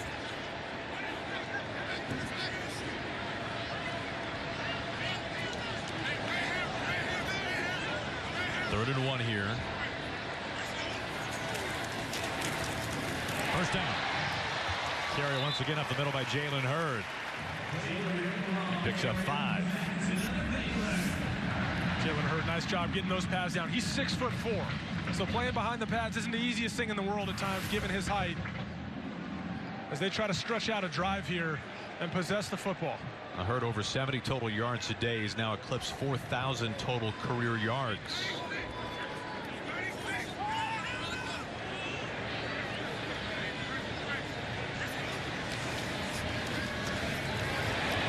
The sideline and off the fingertips. Sometimes the big fullback, you don't find yourself in the open field too often. I don't think Jalen McClendon helped himself or helped his fullback out too much where that throw was located. Colby Bullard hasn't touched the ball yet this year. A little bit of pressure, puts a little more air under it. That's probably a play he has. He also had Christoph Henley, the freshman tight end, running down the middle of the field. So there are really 2 options there.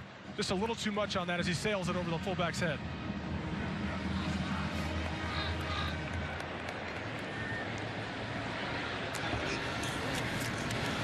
On the draw, McClendon up the middle, first down, and more.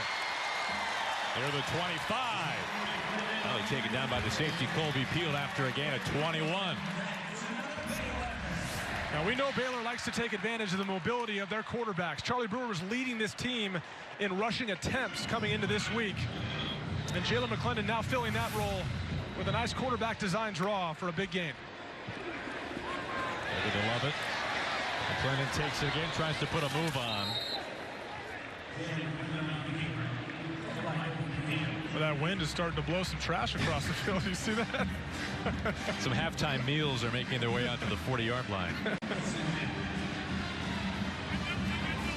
Mentioned a minute ago, coming into this game, Charlie Brewer, their normal starter at quarterback, had 72 carries on the year. JaMychal Hasty and John Lovett, their next two highest, but he was the highest coming into this game, so it shows how much they'll utilize that mobility at that position. Lovett is met right away. Colby Peel, a loss of 2. We've seen a lot of Lovett, not much JaMychal Hasty on this drive. Colby Peel on your right side of your screen comes screaming off the edge, unblocked, and these are the ones where you'd like to see his read implemented. If you're reading, he was reading the other side of the field. I think there was some miscommunication there. You see him look over to the sideline, a little frustrated. Jalen McClendon, that is, a little frustrated after that play, as he didn't account for Colby Peel coming off the edge. That usually will result in the quarterback getting into a different run play because you don't have an answer for 31 coming off the edge. Hasty in the backfield now on 3rd and 7 from the 24. Looking, end zone, and Hurd able to find it, incomplete, but a flag is down. Flags on the play.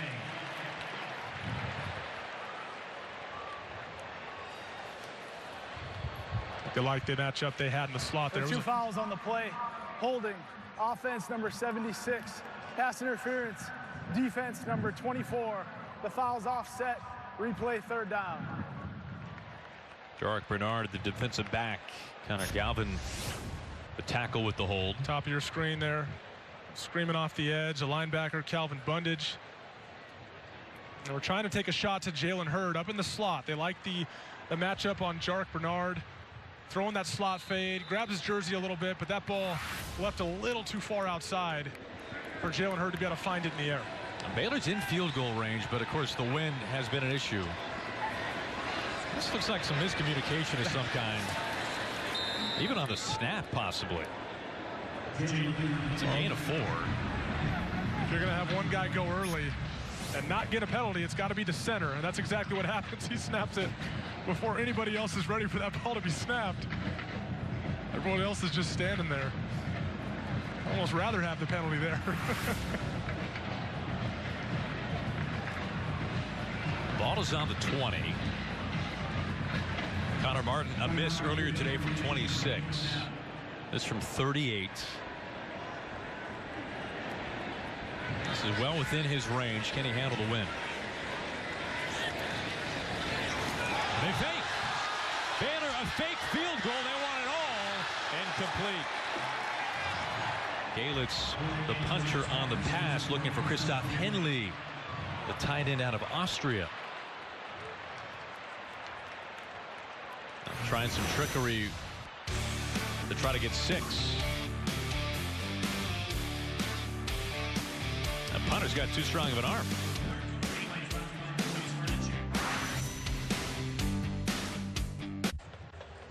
A beautiful 73 degrees today, but gusty winds 23 miles an hour, and of course a missed fake field goal attempt. Yeah, given the field goal issues over the course of the day, you'd expect Oklahoma State to have their antennae up a little bit to try to combat against this, but Christoph Henley running down the field wide open.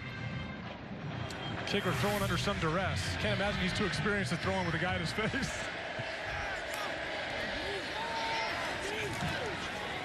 Cornelius trying to regain some of that momentum from the first quarter. He finds Tyler Wallace, pick up of 12 and a first down. Yeah, most of Tyler Wallace's targets in the first quarter were on basically jump balls down the field, and you like to see him get him involved in other ways. That's a tough matchup for him on Derek Thomas. Pressure coming. He gets rid of it just in time. And Tyron Johnson can't make the catch. Terrell Bernard was flying in there.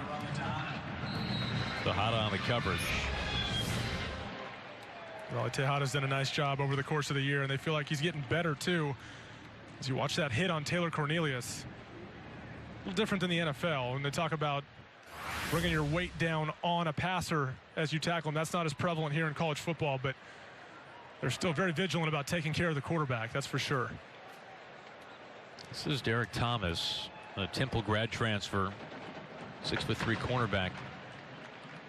Needed a little extra time. He's had a nice day today, too. They talked about possibly giving Kalen Barnes more time at that spot as well. That matchup for him is favorable given the types of routes that Tylan Wallace runs. And Derek Thomas's size. He's an asset for them in pass coverage today.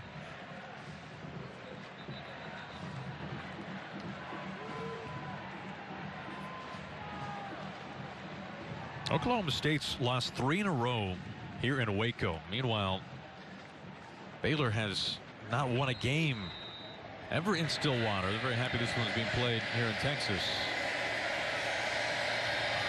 Baylor leading here in the third quarter. Overshoots, isn't taking the target once again. Continues to go the way of Tyron Johnson, second leading receiver. We talked about the optimism for Oklahoma State's offense coming into this game. A lot of it was with the improvement of the offensive line. Go back to Iowa State, they allowed 7 sacks. And last week against Texas, big improvement, only allowed 3 and had over 4 yards of carry in the first half. Just haven't been able to consistently get the run game going today against Baylor. 3rd and 10 of the 32.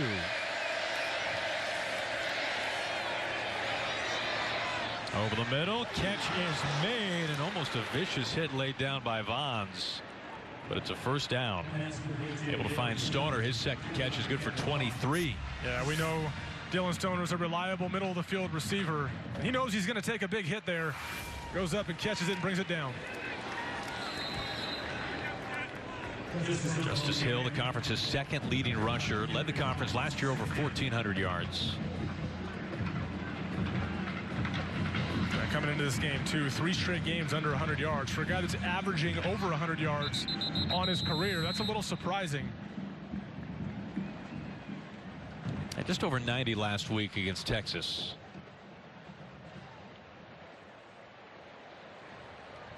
And he'll step aside, tend to an injured player.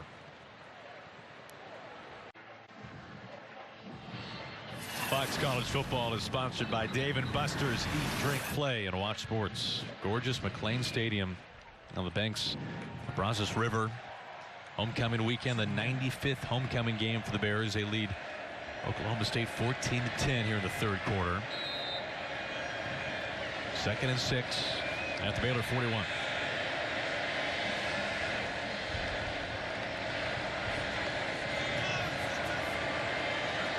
Cornelius changing things. He wants to throw. Flush, squares over the middle, and the catch complete for a first down. And Stoner once again over the middle of the field. Yeah, one of the dangers, only bringing 3 if you're the Baylor defense, and Phil Snow, the defensive coordinator. Taylor Cornelius just shifts out to his left a little bit and finds someone in zone coverage. They fake it to Hill, and they complete a strike, that time to Tyron Johnson. Tempo picking up once again for Oklahoma State. Sometimes it's hard to remember how good this Oklahoma State offense has been at times. They're number 11 in the FBS in total offense, about 495 yards a game. They've been so explosive. First down run by Justice Hill. Hill over 1,100 yards as a true freshman, 1,400 yards last year. Looking for his 3rd straight 1,000-yard campaign. Would be one of the great running backs in school history. That's saying a lot, too, huh? It is. To bring Landon Wolf in here. Trey Sanders was back in Stillwater last week on homecoming. Thurman Thomas. Got to be playing with both. Hill, stutter step, and wrapped up at the 5, a flag down.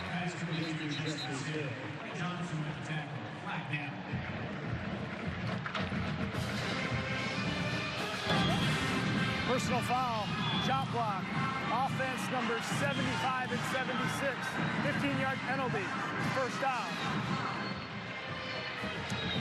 It's like they're going to say that, you know, in football, if you're engaged with a guy up top, like if on the left side of your screen, if he's engaged, watch 75, the left guard, he goes low, and they're saying that 76 then went high.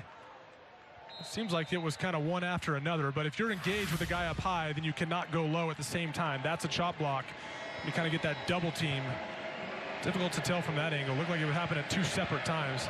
It's 9 penalties today for Oklahoma State. Cornelius hits away. Stoner on his feet, dragging inside the 10. He's been big this drive after being very quiet in the first half. Yeah, this offense has had some success over the middle of the field as well. They've taken their shots outside, been unsuccessful for the most part, but utilizing the middle of the field with Dylan Stoner has been a good recipe on this drive. Cornelius on the draw. Shy of the 5-yard line and the first down.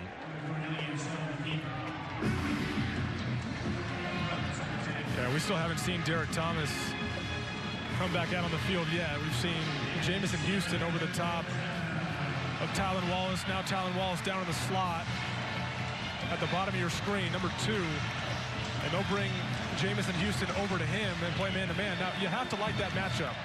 Jamison Houston, 5'11", 196, and Wallace being the elite receiver he is this year. You got to like the matchup he has on number 11 over what he had earlier on Derek Thomas. 11th play of the drive. They can pick up a first down at the 4. Swinging out Tylan Wallace. Wallace, eyes towards the pylon. He bulldozes his way in for the touchdown. There's a flag on the play, near side of the field, away from where the touchdown was scored. Offside. Defense. Number 13 was lined up in the neutral zone. Penalty is declined. Result of the play is touchdown. Now, we typically see Wallace lined up on the right side of the field. This time they bring him in the slot, bring him in motion, and run him on the swing route. Trying to find different ways to get in the ball, because obviously with the ball in his hand, dynamic player. Puts his shoulder down, in for 6.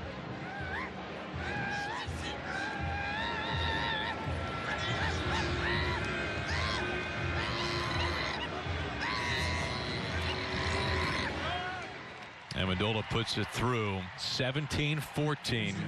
Oklahoma State on top. Tylan Wallace, who was a monster last week in the upset win against Texas, now gives the Cowboys a lead in the third quarter.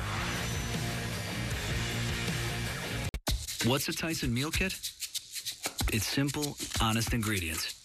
It's pre-chopped and pre-seasoned. It's just the right amount of help to make a wholesome meal. That's what it is. I'm Ken Jacobus, and I switched to the Spark Cash Card from Capital One. I earn unlimited 2% cash back on everything I buy. And last year, I earned $36,000 in cash back, which I used to offer health insurance to my employees. What's in your wallet? So we want to make sure you're covered properly. Okay, State Farm, let's just say hypothetically that someone used Aaron's bathroom and that person lit a candle and the candle accidentally lit a towel on fire and the towel charred the wall. What would that... Weren't you just in the bathroom? I've never been in a bathroom. Not once. How does that work? Well, I meditate and I make it go away. It smells like you burned some. We should definitely investigate it. Go with the one that's here to help life go right. State Farm. What if numbers tell only half the story? At T. Rowe Price, hundreds of our experts go beyond the numbers to examine investment opportunities firsthand. Like a biotech firm that engineers a patient's own cells to fight cancer. This is strategic investing. Because your investments deserve the full story. T. Rowe Price. Invest with confidence. DiGiorno Crispy Pan Pizza bakes fresh in its own pan and travels straight to your table. Unlike delivery that goes from oven to box to bag to car to traffic to wrong houses. DiGiorno delivers a crispy caramelized crust straight from your oven. It's not delivery, it's DiGiorno. Opportunity is everywhere. Like here, where nothing stands between you and your best friends. Speak for yourself. Weekdays at 3 Eastern on FS1 and watch anywhere on the Fox Sports app. Mars' new season premieres Monday, November 12th at 9 on National Geographic.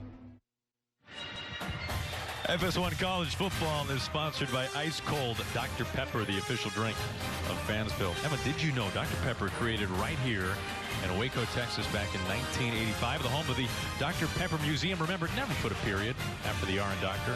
Both R's, right? Especially the second R. You never want to put one after the second R. That would be a huge mistake.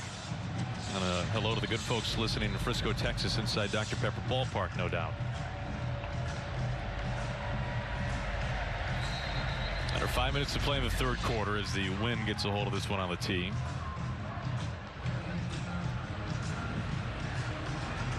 We got a ball game, Aaron.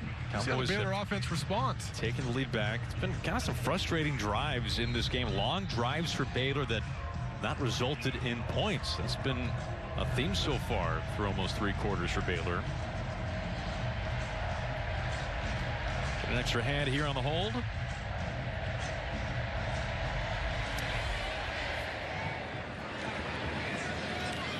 Baylor to begin from their 25s. We say hello to Sam Farber back in Los Angeles for a game break. Hello to you as well, Aaron. Over on Fox right now, number 10 Ohio State. They were trailing Nebraska 21-16 entering the second half. Get in the red zone, but Dwayne Haskins is picked off by Lamar Jackson. Preserves the 5-point lead for the Huskers. Buckeyes have now scored just 1 touchdown in their last 10 trips to the red zone. Back to you, Aaron and Evan. Evan, you were saying today you like the Cornhuskers in that game, right? That's pretty impressive. Easy, man. Don't underestimate Scott Frost. I know people are down on the fact they only got 1 win, but they got some players. They'll get better as the year goes on. This looks like Gary Bohannon. And it is. Gary Bohannon on the field for the first time. The true freshman from Arkansas. Picks up 2 yards on his first play from scrimmage this season. Yeah, that new redshirt rule of allowing these young guys to play up to 4 games and still get a redshirt. The later we get in the year, around the country, you're going to see it quite a bit. Some young guys getting a chance to get in there. Key to remember, though, these teams are still trying to win games. They're not experimenting, so to speak. They think Gary Bohannon gives them a chance to move the ball. Big-time recruit out of Arkansas. Oh, Clinton back in the game. Hasty, the running back. With time. Over the middle and knocked away. Good coverage there by Green. Trying to find Jalen Hurd. Yeah, I've been really impressed with the closing speed of these corners. Both were Darius Williams and A.J. Green. A.J. Green on that one. The shallow crossing route by Jalen Hurd running across the field against man-to-man coverage. Ideally trying to just get as much separation from A.J. as he can. A.J.'s closing speed is enough to get there and break up the play. Green, who was so elite last week against Colin Johnson, the 6'6" receiver for the Longhorns, held to just 5 catches on 13 targets. Finds Hurd this time, who stretches for the first down. Trying to get there, and will come up just shy. Picks up 7. Tried to stretch that out a little bit at the end. See the route running ability by Jalen Hurd. This is a former running back.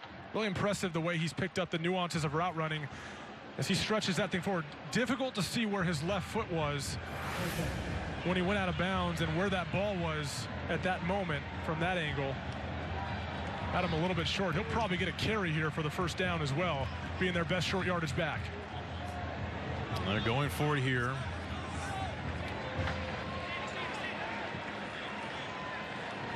Fourth and 1.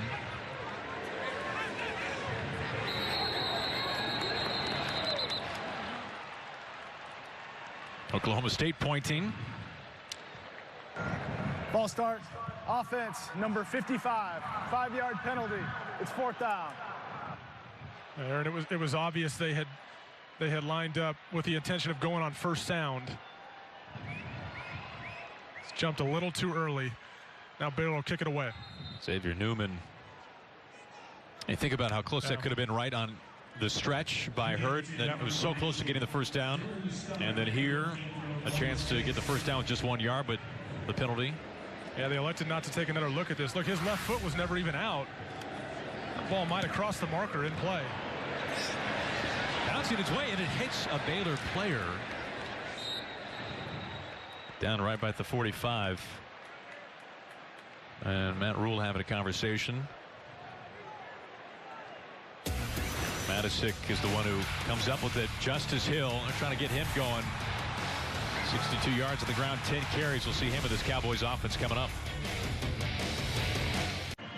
Evan, an impressive turnaround for Taylor Cornelius. He ended the first half 3 for 10, but orchestrating a really impressive 11-play, 80-yard drive last time out for the Cowboys. Yeah, this offense has a tendency at times to get a little stagnant. They've been so explosive over the course of the year that the other times fallen off a little bit. So it's trying to develop that consistency drive after drive with Cornelius. Wrapped up right away, but a first down. Wallace is pulled down, and watch out. And of course, Wallace was flagged for targeting in the first quarter. That was overruled. All right, this is a good physical tackle by Kalen Barnes. To go for the body slam. I don't think Tylan Wallace thought too much of that. He also might have thought that he was able to keep his knee off the ground.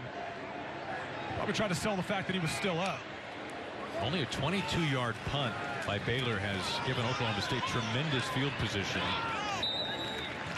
A little start and stop run by Hill. Regarding the run game for Oklahoma State, I think one of the things that has played into Baylor's hands is they have good speed sideline to sideline. And that's where Oklahoma State wants to get in the run game. They want to stretch you horizontally and then get vertical. And Baylor's defensive front and their front seven has been done a really good job of playing sideline to sideline and not giving those running lanes.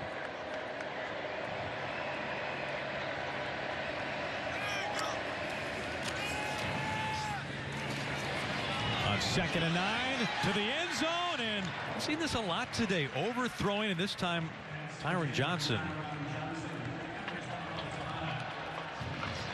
Yeah, Tyron Johnson, not the first time we've mentioned this, had a step. You see Justice Hill pick up the pressure from Clay Johnston. And again, he's throwing with the wind now. So you wonder if that helps that ball sail a little bit. Cornelius typically will drop that in over his outside shoulder. That one sails on him a little bit. Another missed opportunity in the passing game. Trying to convert on 3rd down for the 3rd time of this drive.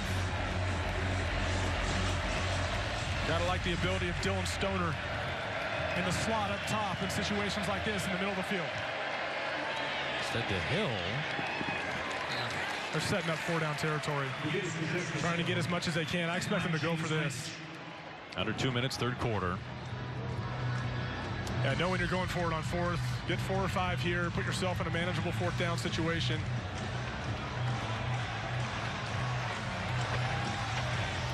Last week, 2 for 2 on 4th down, both times touchdowns. Yeah, they were willing to chuck it down the field on 4th down. Those weren't just easy plays. Timeout Baylor. First time out of the half for Baylor, 30 seconds.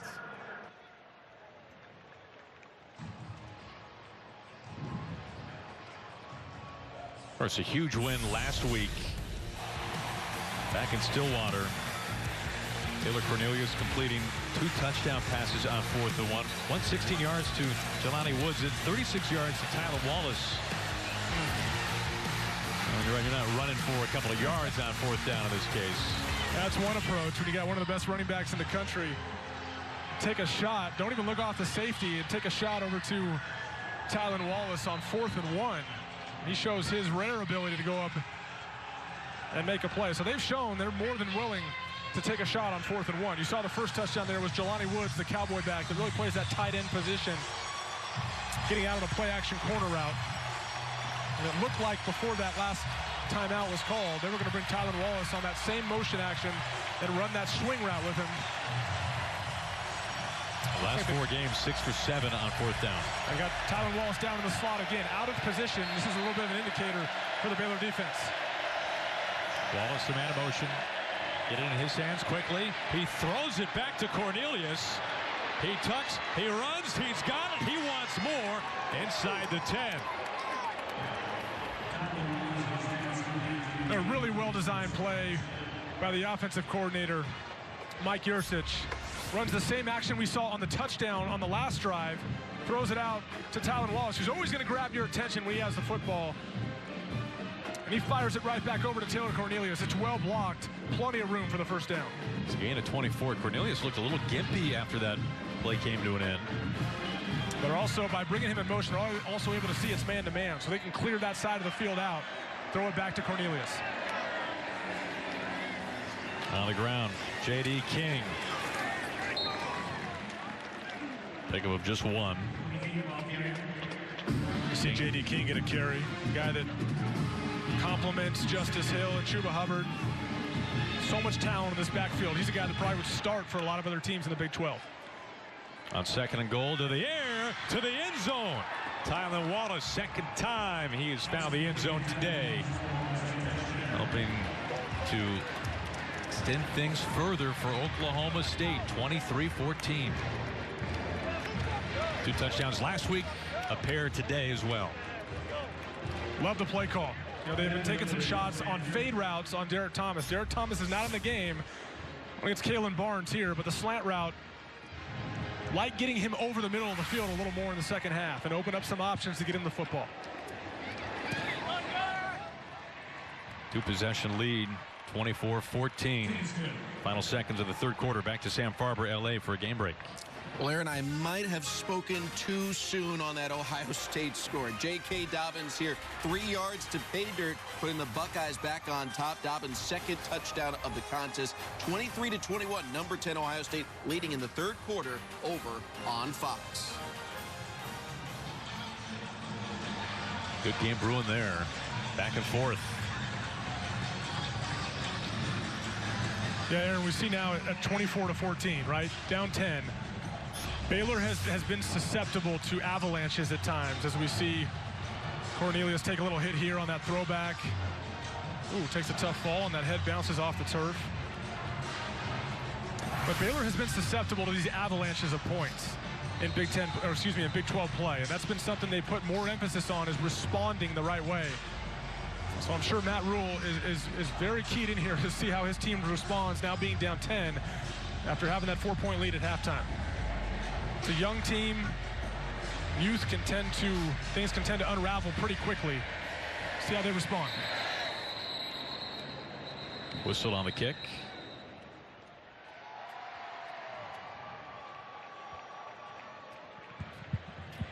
There was no kickoff. The ball began to fall off the tee before he kicked it. We'll re-kick.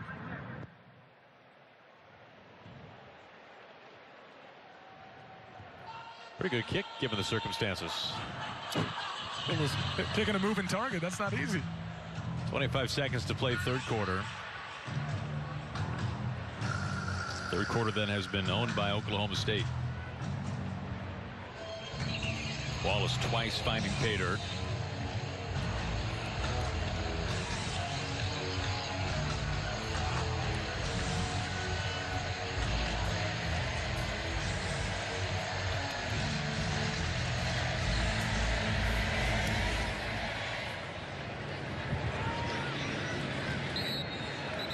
Works out this time. Well, you can see the bad stretches this season for Baylor. This is something Matt Rhule very well aware of. Yeah, we talked about that a minute ago. Just the avalanches of points that other teams tend to put on them. You look at that last one, West Virginia last week. We're down 13-0, and Matt Rhule said, look, before we could blink, we're down 41-0, like an 8-minute stretch.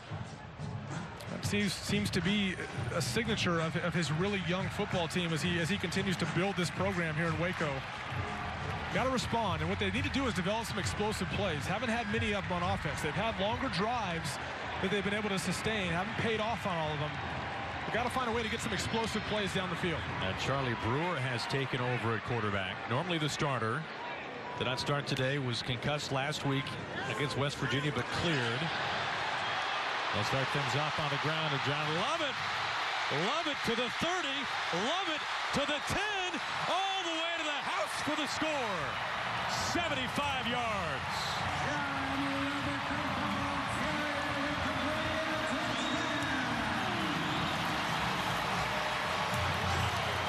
Well, that quarterback change was a great idea. It can manifest itself in a number of different ways, and we haven't seen John Lovett the last few weeks as much as we've seen JaMychal Hasty and even Charlie Brewer run the football.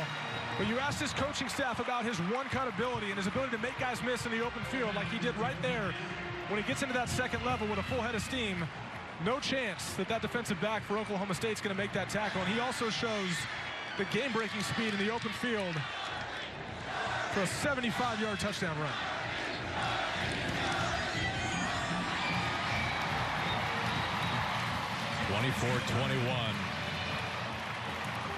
It's well blocked from the beginning. If you watch right here on the right side of your screen, it's this move right here that allows it to take place.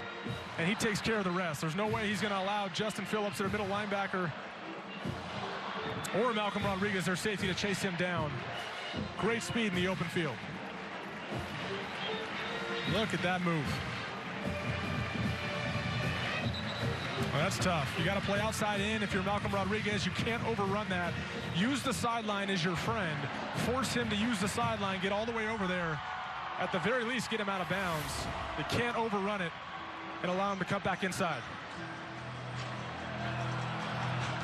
Lovett just 20 yards over the last 3 games combined.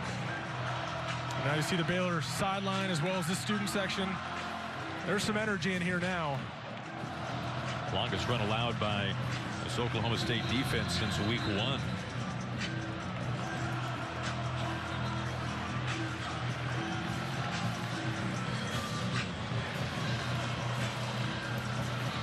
That's the other side of a young team too. They can get emotional. You fire them up. Momentum is it's a real thing with these young teams. Once they get it on their side, they, especially at home on homecoming, tend to hold on to it.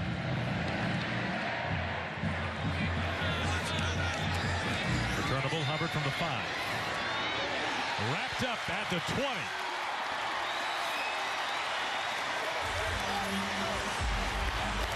Christian Morgan to safety on special teams. Well, he's been a game changer today on teams. Had the punt block earlier. It set up a touchdown. Treston Ebner recovered. He shoots down here on kickoff coverage like a torpedo. On the outside, they're expecting him to probably overrun that and just runs in and makes a play. Nice aggressive tackle, too.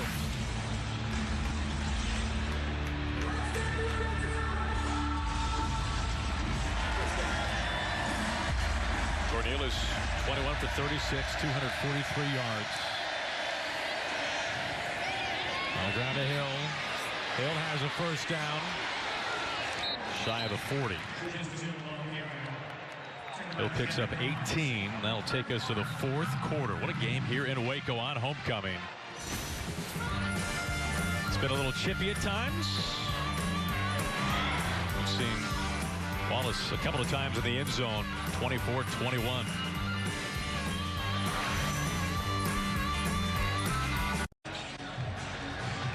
A look at things by quarter here today. 24-21.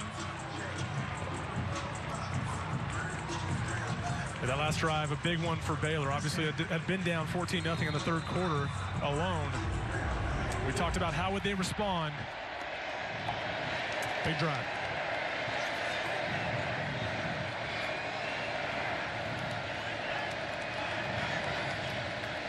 Justice Hill, J.D. King in the backfield. The hand to Justice Hill. Upfield.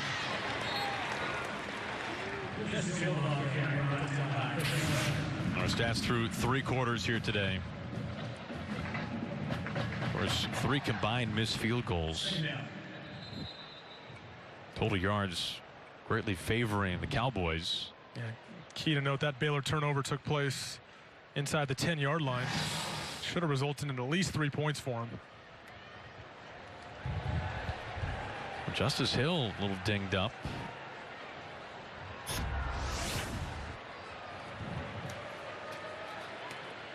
That's Chris Miller, the safety, who comes in and makes the tackle. Miller needing some attention as well. And Chris Miller's been banged up at other times this year as well. He's been their normal starter at safety. Kind of plays that middle of the field safety position when they end up in a single high look. Missed the game last week against West Virginia. We're happy to have him back.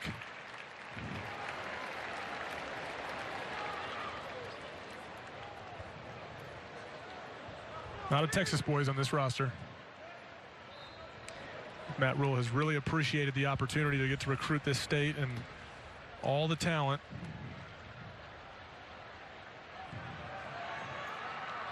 Just 1 win last year for Rhule. Of course, he and the Bears were absolutely blown out in Stillwater last season. A game where Oklahoma State set their program record, 747 yards of offense.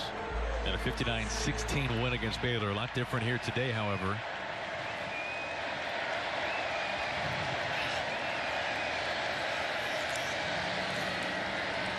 And to Hubbard. Hubbard has a first down.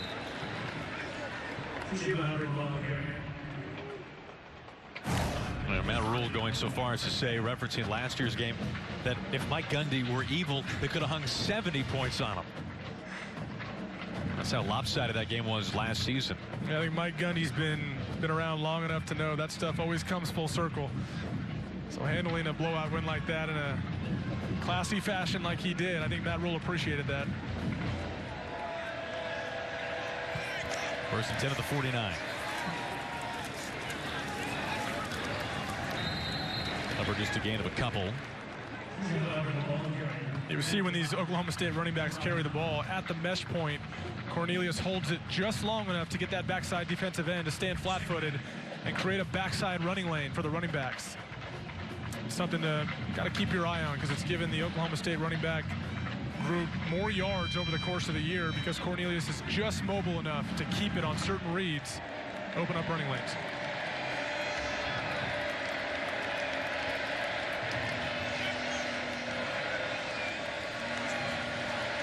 Leading receiver Tyler Wallace all by himself, bottom of his screen. Back to Hubbard. A hurdle, he pays the price. Clay Johnson's arm coming up by his helmet. Tried to tackle Kendrick Vaughns. Tried to hurdle him as it's enough for a first down.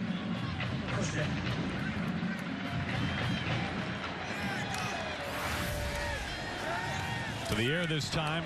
Some miscommunications there possibly with Wallace. Yeah, it looked like Taylor Cornelius expected him to stop on his route. He ended up running kind of a slant route. That run pass option action at the mesh point. Threw it behind him a little bit.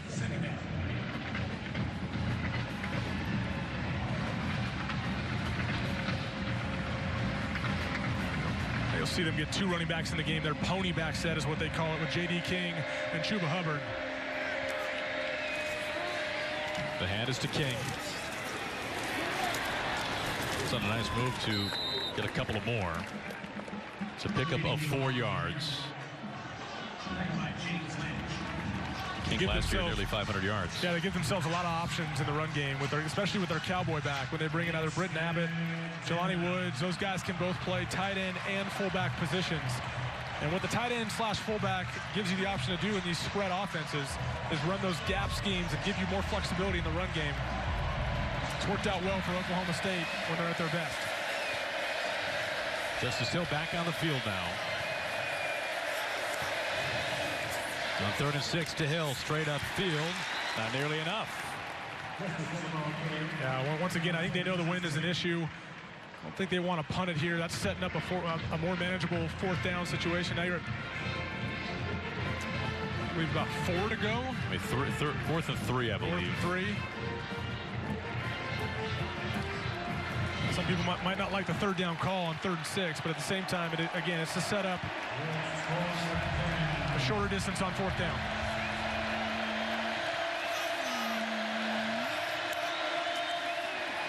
Cornelius keeps, makes a man miss, and he's able to spin forward and fall for the first down. He gains 5.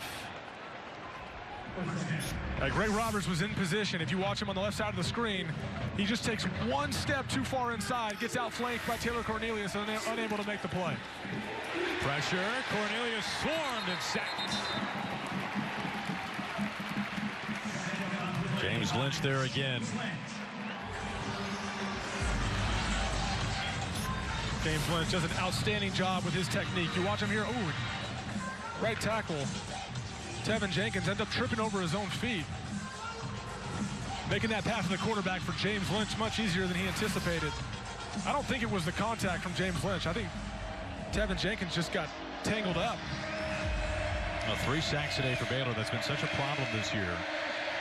But improvement today. 2nd and 18 for the 35.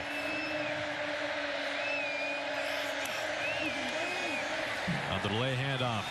Hill able to keep his feet to the line of scrimmage originally and near the first down.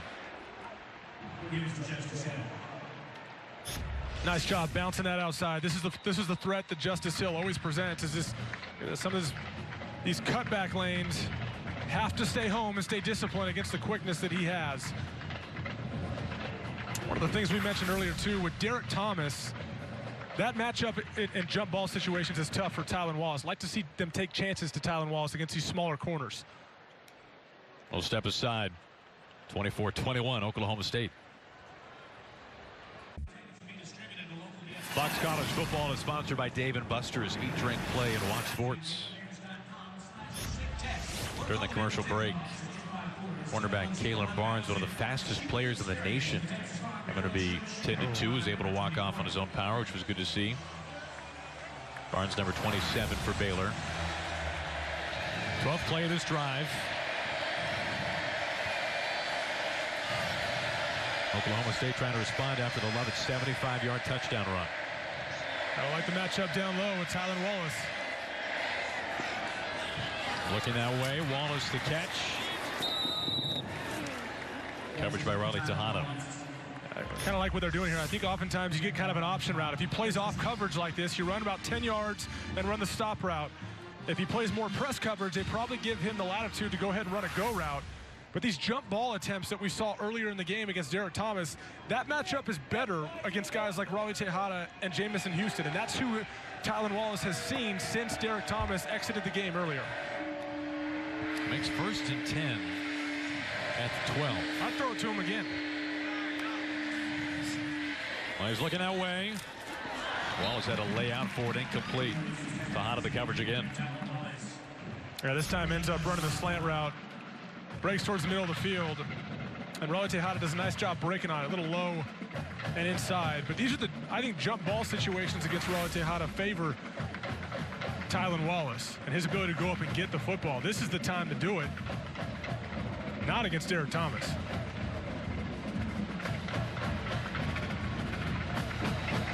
Leads the country in contested catches. Ball's at the 11. They can get a first down at the 1. Cornelius keeps, tucks, takes the hit inside the 5. Well, that's the advised way to do it. Well, nice job keeping the football. He had the right read there. He's a big guy, though. He's 6'6". When you get in the open field, you got to lower your pad level a little bit. Give a chance to protect yourself. You got to protect yourself in the open field. Nice job reading it and getting yards, though. Fade. Wallace, flag, incomplete.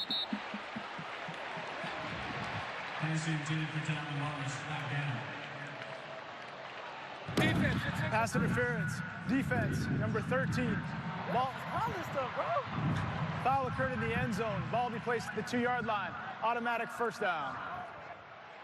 Yeah, Riley Tejada a little frustrated there. I think oftentimes the receiver will go up and engage a defensive back. A little hand fighting there. Again, not looking for the football. He's got his hands all over him. That's going to get called every time. Got to turn around and find the football, especially if you're making contact. Otherwise, that's an easy call for an official. And Riley Tejada's got his hands full over there with Tylan Wallace the rest of the game. 1st and goal at the 2. Hill surges ahead. Oklahoma State extends the lead. Hill over 100 yards today. And now a touchdown.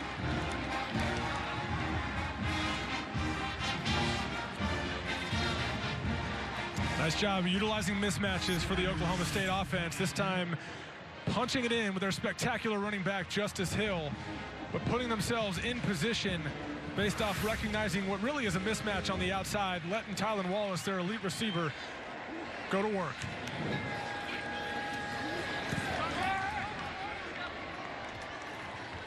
(31-21) just puts it through. Oklahoma State responds after the 75-yard touchdown run by Baylor. Hill from 2 yards out. FS1 College Football is brought to you by Today's Military. If your child's interested in military service, get the information you need at todaysmilitary.com. Absolutely spectacular day here in Waco. Temperatures in the low 70s. Campus. Homecoming, this longest scoring drive by plays and time of possession this year for this Cowboys offense. Hill caps it on the 2-yard touchdown run. 15 plays, 79 yards, 6:17 off the clock. Waco, the best barbecue you've had? Ooh, now that maybe a conversation that should have been started in the first quarter, for one thing. We can go all quarter about that, huh? I'm here to make friends, not enemies. I'll tell you what, that brisket was special. Very good. Very good. Returnable inside the 5. Completes. Not going far.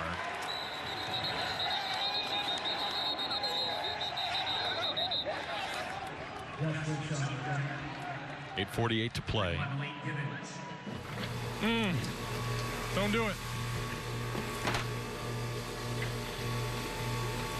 You a brisket? Should we be silent here? You a brisket or a ribs guy? Give the meat the respect that it deserves. I'm both, as you. I know you weren't paying attention to my order, but I got both the ribs and the brisket. Nice. It's one of the highlights of coming down here, without question. Outstanding barbecue. Now Brewer and a quarterback again, attempting his first pass of the day, and he overthrows his man. Looking that time for Chris Platt, the All-American 400-meter runner. Now, it was Brewer who was the quarterback for the last drive. It was a drive, but it was for one play. He handed the ball off. And John Lovett took care of everything else for 75 yards. The previous 4 drives, fewer than 20 yards. Or, pardon me, fewer than 20 plays, 64 yards. Yeah, 21 points. Now, 7 of that is from that block punt. The other 7 is a 75-yard run by John Lovett. I think they're trying to generate a little more of a threat through the air with Brewer here on offense. Complete. Flags come in. Ebner was the receiver. It was Ebner who recovered the block punt. Personal foul, face mask, defense number 4, 15-yard penalty added to the end of the play. Automatic first down. A.J. Green's been penalized a number of times today. Yeah, just gets a little careless here, reaches out and grabs the face mask. I think if you look at Charlie Brewer's stat line last week, 1 for 8, 3 interceptions early in that game. You watch that film, yeah, it wasn't perfect, but those interceptions were not all his fault. It was a collective failure to bring in the football and secure it. They still feel really good about what he's able to do in this offense. Brewer time. Brewer launching downfield, too far. Looking once again at Chris Platt. Now Platt, 5 of his 11 career touchdowns have been for 70 yards. Has recovered from an ACL injury last year. Yeah, he's got great speed. He's got a step on the defender, no question. And Jalen McClendon and Charlie Brewer have been a little off on these deeper throws today. And we talked earlier about how the wind can affect that. They're throwing with the wind now, going in this direction. And both throws in this direction for Baylor quarterbacks have been sailed a little bit over the player's head. On the draw. Oh, my goodness, what a crunch. You could hear that. Not what you want to see when your quarterback was pulled for a concussion last week. Passed all the protocol, was cleared to play on Thursday, in fact. Devin Harper comes up and lays the wood. We could hear it from up here. Your response said everything for 3rd and 12 now. Baylor has passed for just 113 yards.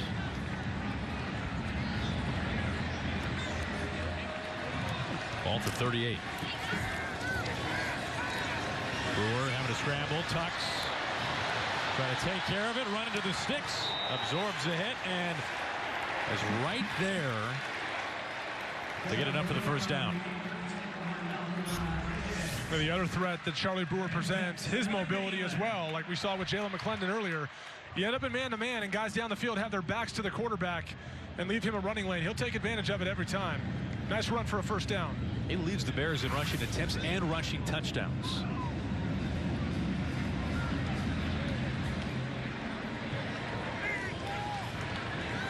Ball midfield.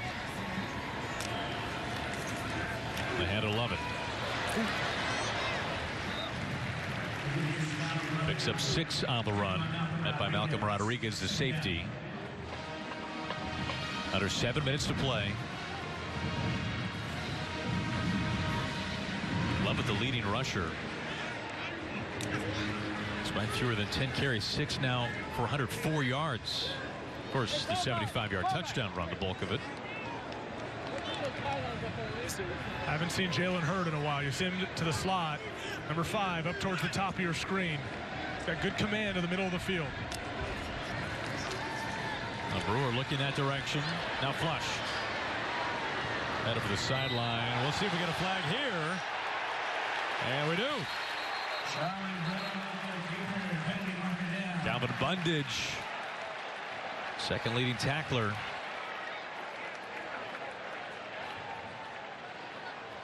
Just not a necessary push at the end of the play.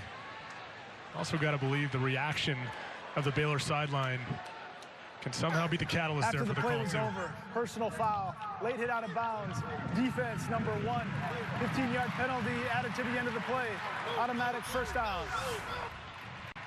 Adds on to a season-high total. Boy, to the head, too. Yeah. It's not necessary. As you're putting a drive together for Baylor, I mean, critical error by the Oklahoma State defense. 11 penalties, 118 yards for Oklahoma State. 4 for just 37 yards. Meanwhile, for Baylor. Love it up the middle. Drag down. Another flag comes in.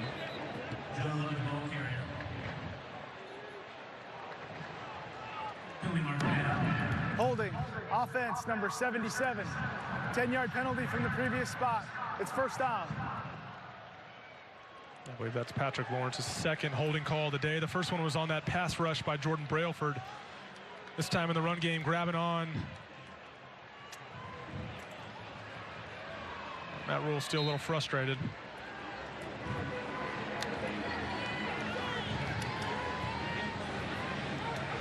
First and 20 from the 36.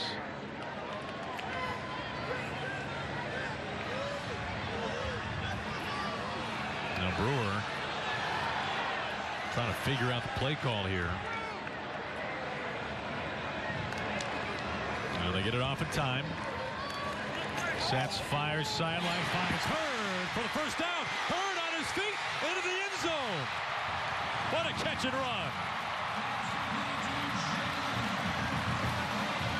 36 yards for Jalen Hurd. Well, what a play by Charlie Brewer. If you watch Jalen Hurd run the corner route, the corner up top falls off. It ends up being in position to make the play, overruns it a little bit. The ball sails over his head, and Jalen Hurd is able to concentrate, make the catch, and take it in for a touchdown. Baylor just keeps coming back.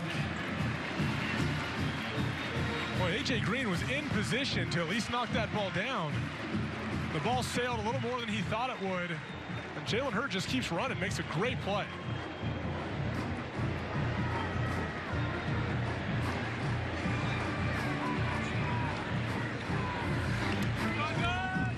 Connor Martin puts it through. 31-28. Hurd on his feet. What a game here on homecoming weekend. Back after this.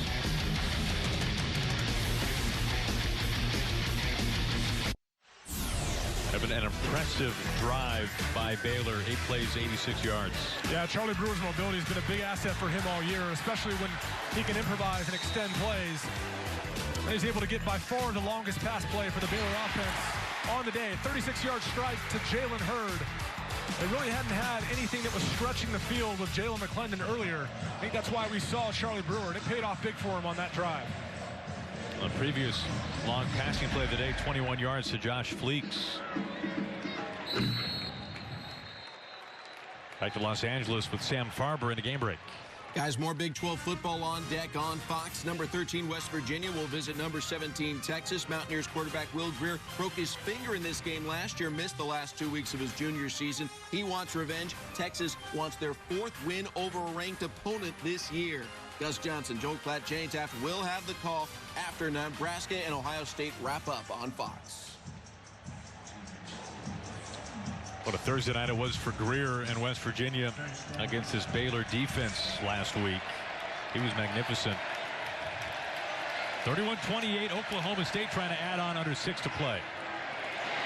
Well, Hill, a block from his quarterback, and Hill is able to get a first down out of it. Now they're going to mark him a yard shy. He gets 9 on the play. The Baylor defensive line does a great job staying home. They have guys in position to make a play. Yes, they get a really good block from Taylor Cornelius, just enough to stop Chris Miller from making the play. But this is the threat that Justice Hill presents. So quick, sideline to sideline, and the play is never over with him. His ability to reverse field is nothing short of elite. J.D. King now the running back. Wallace the only receiver to the bottom of your screen. Cornelius keeps first down. He just tried to hurdle. Is that we saw from the 6'6" quarterback? Was it Chuba earlier that tried that as well? Taking a page out of his book. Well, he had us all fooled. A couple reads there on that play, ended up keeping it. No, I don't think he went for a hurdle there. You gotta know your limitations, right, Aaron? Just a good athletic run. Terrell Bernard, linebacker for Baylor, shaken up. Redshirt freshman. Well, so far the Baylor offense has responded to all these plays by Oklahoma State. Now it's up to the defense to bow up and try to get a stop here at a critical moment. Just over 4.5 left and a 3-point deficit.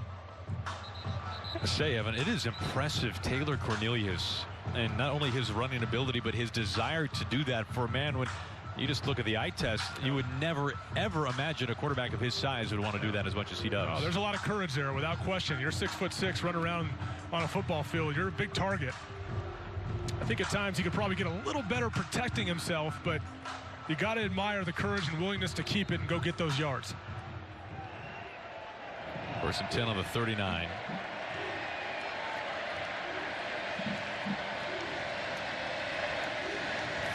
It's a crowded backfield.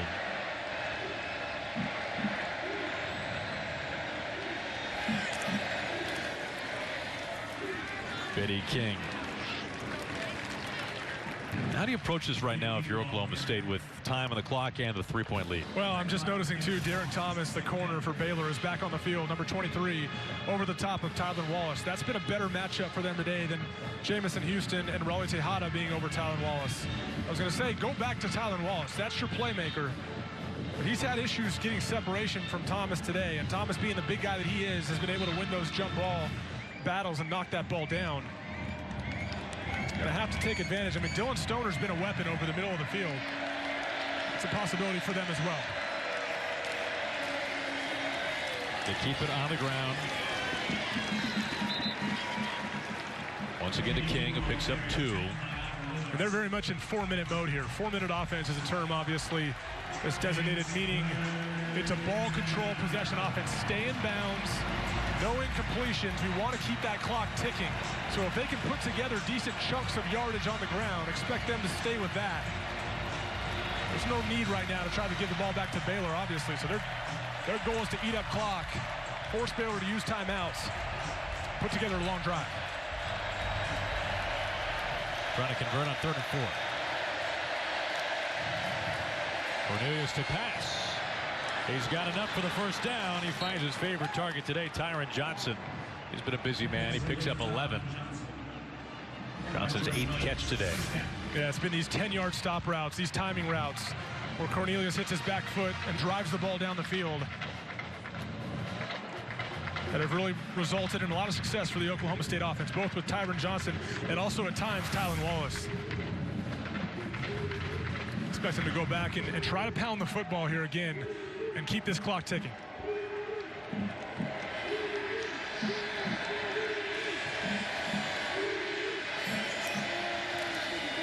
And they do.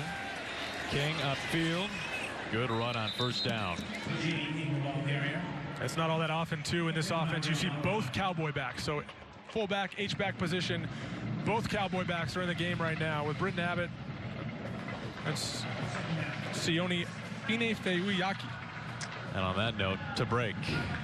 How about that? I would just hang it up for the rest of the day. Nicely done.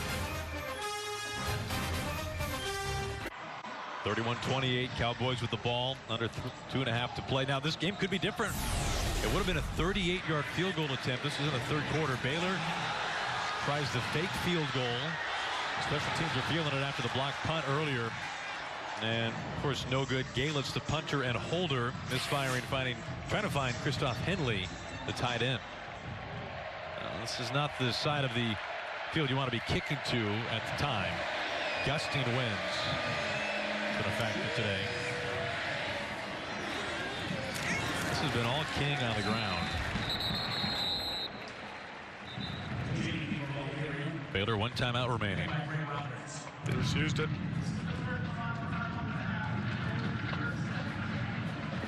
Baylor now out of timeouts. Stops the clock at 2:25.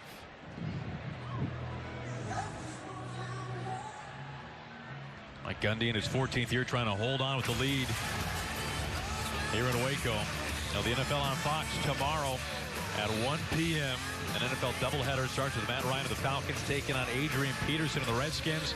Then it's America's Game of the Week. Todd Gurley and the undefeated Rams battle Drew Brees and the Saints, all on Fox and the Fox Sports app. Check your local listings.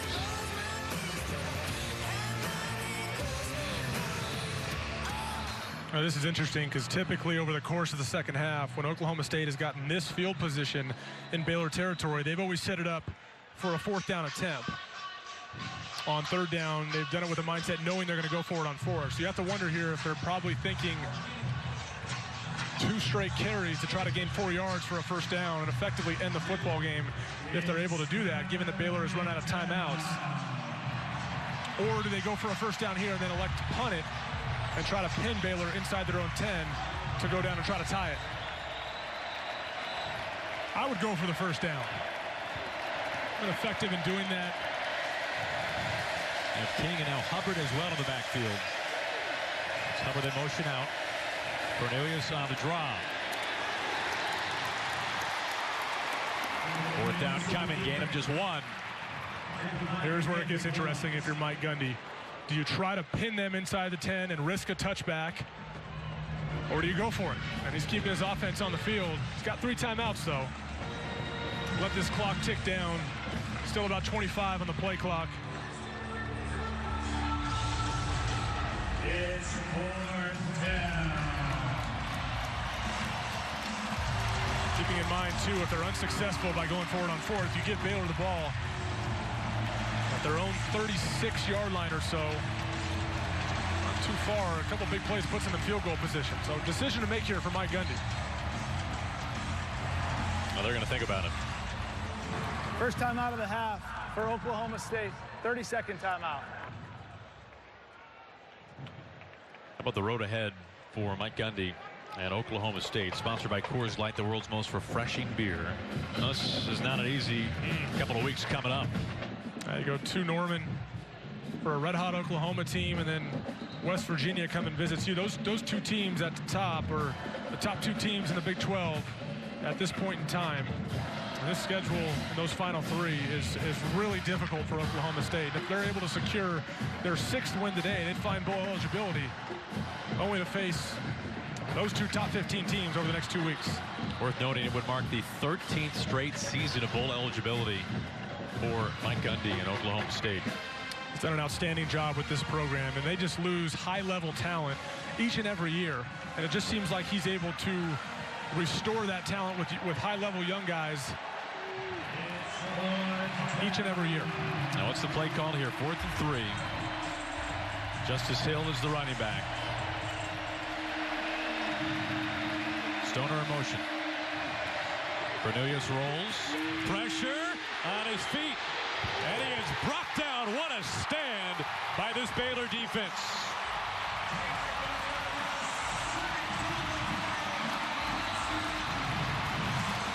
Boy, a big risk there by Mike Gundy and his offense. I understand wanting to get Taylor Cornelius on the move outside. Doesn't have anybody open downfield. You just can't take a sack in that situation, though. Negative yards in that situation just puts Baylor that much closer to field position to get a tying field goal. At the very least, throw that ball away. At the very least. Unfortunate turn of events. That backfired a little bit for Mike Gundy and his offense. It's a loss of 9. 4th sack today by this Baylor defense. Twice as many as they've had the last 2 weeks combined. 91 seconds left. Brewer, the quarterback. Brewer pressure. He steps up. Near a 1st down. He'll stop the clock. It's a gain of 9. 1:22 to play. On the other side of it, you give this Baylor offense the ball with all this momentum coming off the last drive with Charlie Brewer, which went really well for them, and now a huge defensive stop. Momentum is clearly on their side. Brewer keeps it. Surges ahead. He's got enough for the 1st.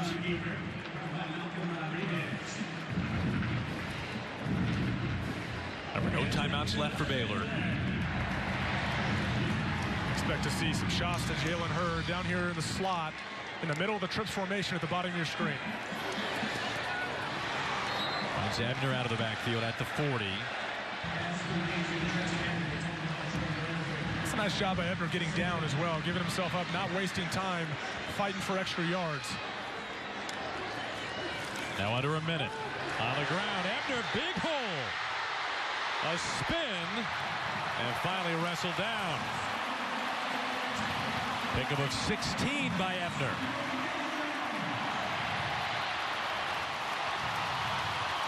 Well, they got the Oklahoma defense on their heels right now. All the momentum in Baylor's favor.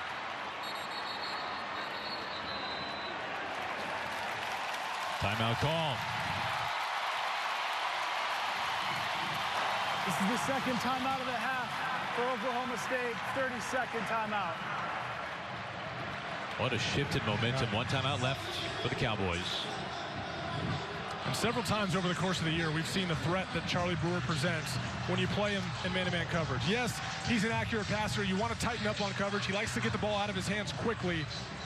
But the risk you run by doing that is you take your eyes off him. And if you can't get there with 4, like Oklahoma State is typically able to do, you run the risk of him taking off and getting yards. And that's what started that drive after the big defensive stand.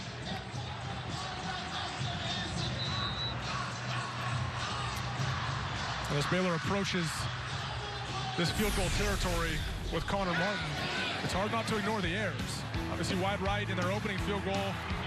First one of the second drive of the game, missed points, then going for the fake field goal and overthrowing Christoph Henley, the wide open target down the field. Yes, a field goal ties this thing up, but I can promise you, both in light of those events, the wind, the weather conditions, Matt Rhule's going to go for the win. Brewer looking in zone, overfires Hurd. Worth noting, going back to that for a moment, for the special teams, they did block a punt, which was returned for a touchdown. Big part of where they are on the scoreboard right now. Connor Galvin and Justin Phillips were tangled up after that play, about 15 yards behind the play. Couldn't tell if the official was going to run over and throw a flag or not.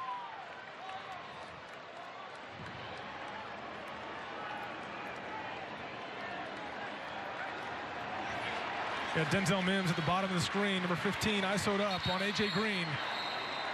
He's been silent today, their second leader receiver. Third and final timeout of the half for Oklahoma State, 30 seconds. A comment on that, we haven't seen a whole lot of him today. At over 1,000 yards last year. One of only 3 Big 12 receivers returning this year with 1,000 yards a year ago. Number 15, Denzel Mims. Made some big plays for him this year. Mims had a drop last week that led to an interception. Last year was silent for the most part against Oklahoma State in that lopsided win by the Cowboys in Stillwater against Baylor. Yeah, they wanted to implement Tyquan Thornton and Josh Fleeks a little more today at the receiver position. I think Denzel Mims has seen his snap count reduce as a result of that. He'd like nothing more to make a big play to put him in scoring position here. Connor Martin, they are in his range. Back there about 10 yards inside of his range. Along this year of 50 yards. Second and 10 at the 23. This Oklahoma State front and Jordan Brailford, they got to get home here. Can't allow Charlie Brewer to get out of the pocket. Got to set those edges on defense and keep him inside.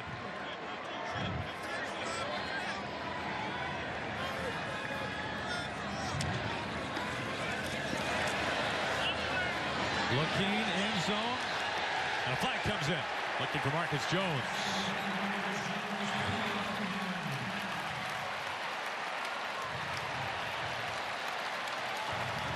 Pass interference. Defense, number 20. 15-yard penalty from the previous spot. Automatic first down. Now the safety, Malcolm Rodriguez. Yeah, they're trying to get Marcus Jones on the inside of that trips formation. That looked like more like illegal contact really than anything else, but I guess they said the ball was already in the air, so they're going to give him PI. And that ball has sailed quite a bit on Charlie Brewer on some of those throws to that side of the field, and I have to believe the wind is playing a factor there. His downfield throwing, it's been more accurate than that over the course of the year. First and goal at the 8. Brewer rolls. Pressured and just heaves it away. Now remember, entering this game, 14 goal-to-go situations this year for Baylor. They had scored 14 touchdowns. Today, they couldn't have scored 2 touchdowns in either of their first 2. Yeah, it's a situation that they're pretty comfortable in. Obviously, today it's been a little bit different, but this team has executed really well in goal-to-go situations like they are right now.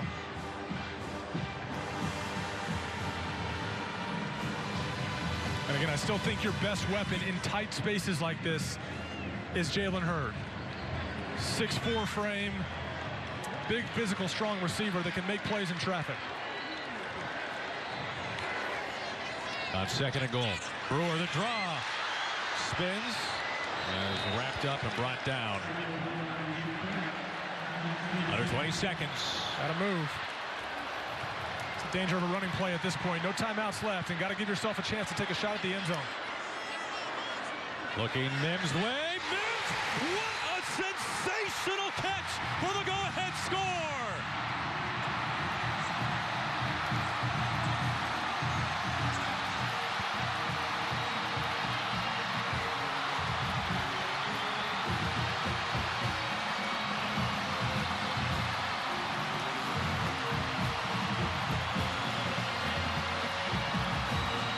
His first catch today has put Baylor on top with 7 seconds remaining. I think his play time had been minimized today as a result of getting young guys on the field, but that is how you throw a goal line fade if you're Charlie Brewer. Put that thing on a line and let your playmaker go up and make a play. Outstanding catch by Denzel Mims. 7 seconds away from a signature win for Matt Rhule and this rebuilding Baylor program. You know, we've talked a lot about Tylan Wallace and his ability to go up and get the football, but Denzel Mims says, what you can do, I can do better. And what a play in traffic against A.J. Green. Strong hands ripping that ball out of the air, and I love the trajectory of the throw by Charlie Brewer. Put that thing on the line and let him go get it. All too often we see those things kind of drift up in the air and float out of bounds, especially with the wind today. That ball cuts right through the air, and he puts it where only Denzel Mims can go make what should be the game-winning play for the Baylor Bears. Sailor Bear is smiling here on homecoming. This is a talented receiving group, and he's been a little quiet as of late. But as we said a minute ago, this guy had 1,000 yards receiving, or over 1,000 yards receiving last year. And they know they can always go back to him, seasoned playmaker for this Baylor Bear football team. And not only had he not had a catch, really hadn't even been targeted.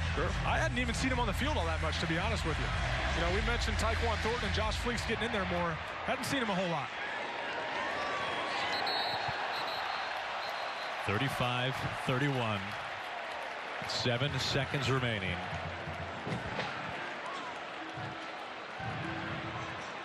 And if Matt Rhule and the Bears are able to hang on, this would be their 5th win. After being 1-11 a year ago, you're on the cusp of getting above 500 and being 5-4 and snatching your 5th win of the season.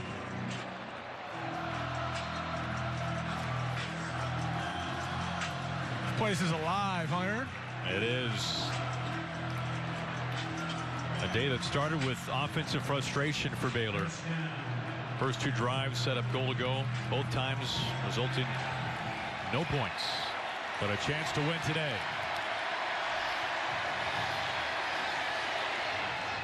Cornelius, the catch made. Stoner flips it back. The lateral game has begun to the offensive lineman, and that is the game on homecoming. Baylor with a signature win under second-year head coach Matt Rhule. They win it 35-31 and take down Oklahoma State.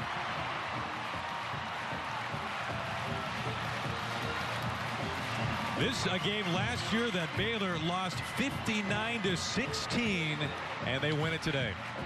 What a game, and what an accomplishment for the Baylor Bears and Matt Rhule. Getting to 5 wins, going over 500. We have the added benefit of seeing the coaches' press box up in here. These coaches are more than thrilled to see what this young team has done here today. What a game, what a win for Baylor. Right now, let's get you out to Kansas State at TCU. Corey Provis, Ben Lieber with the call.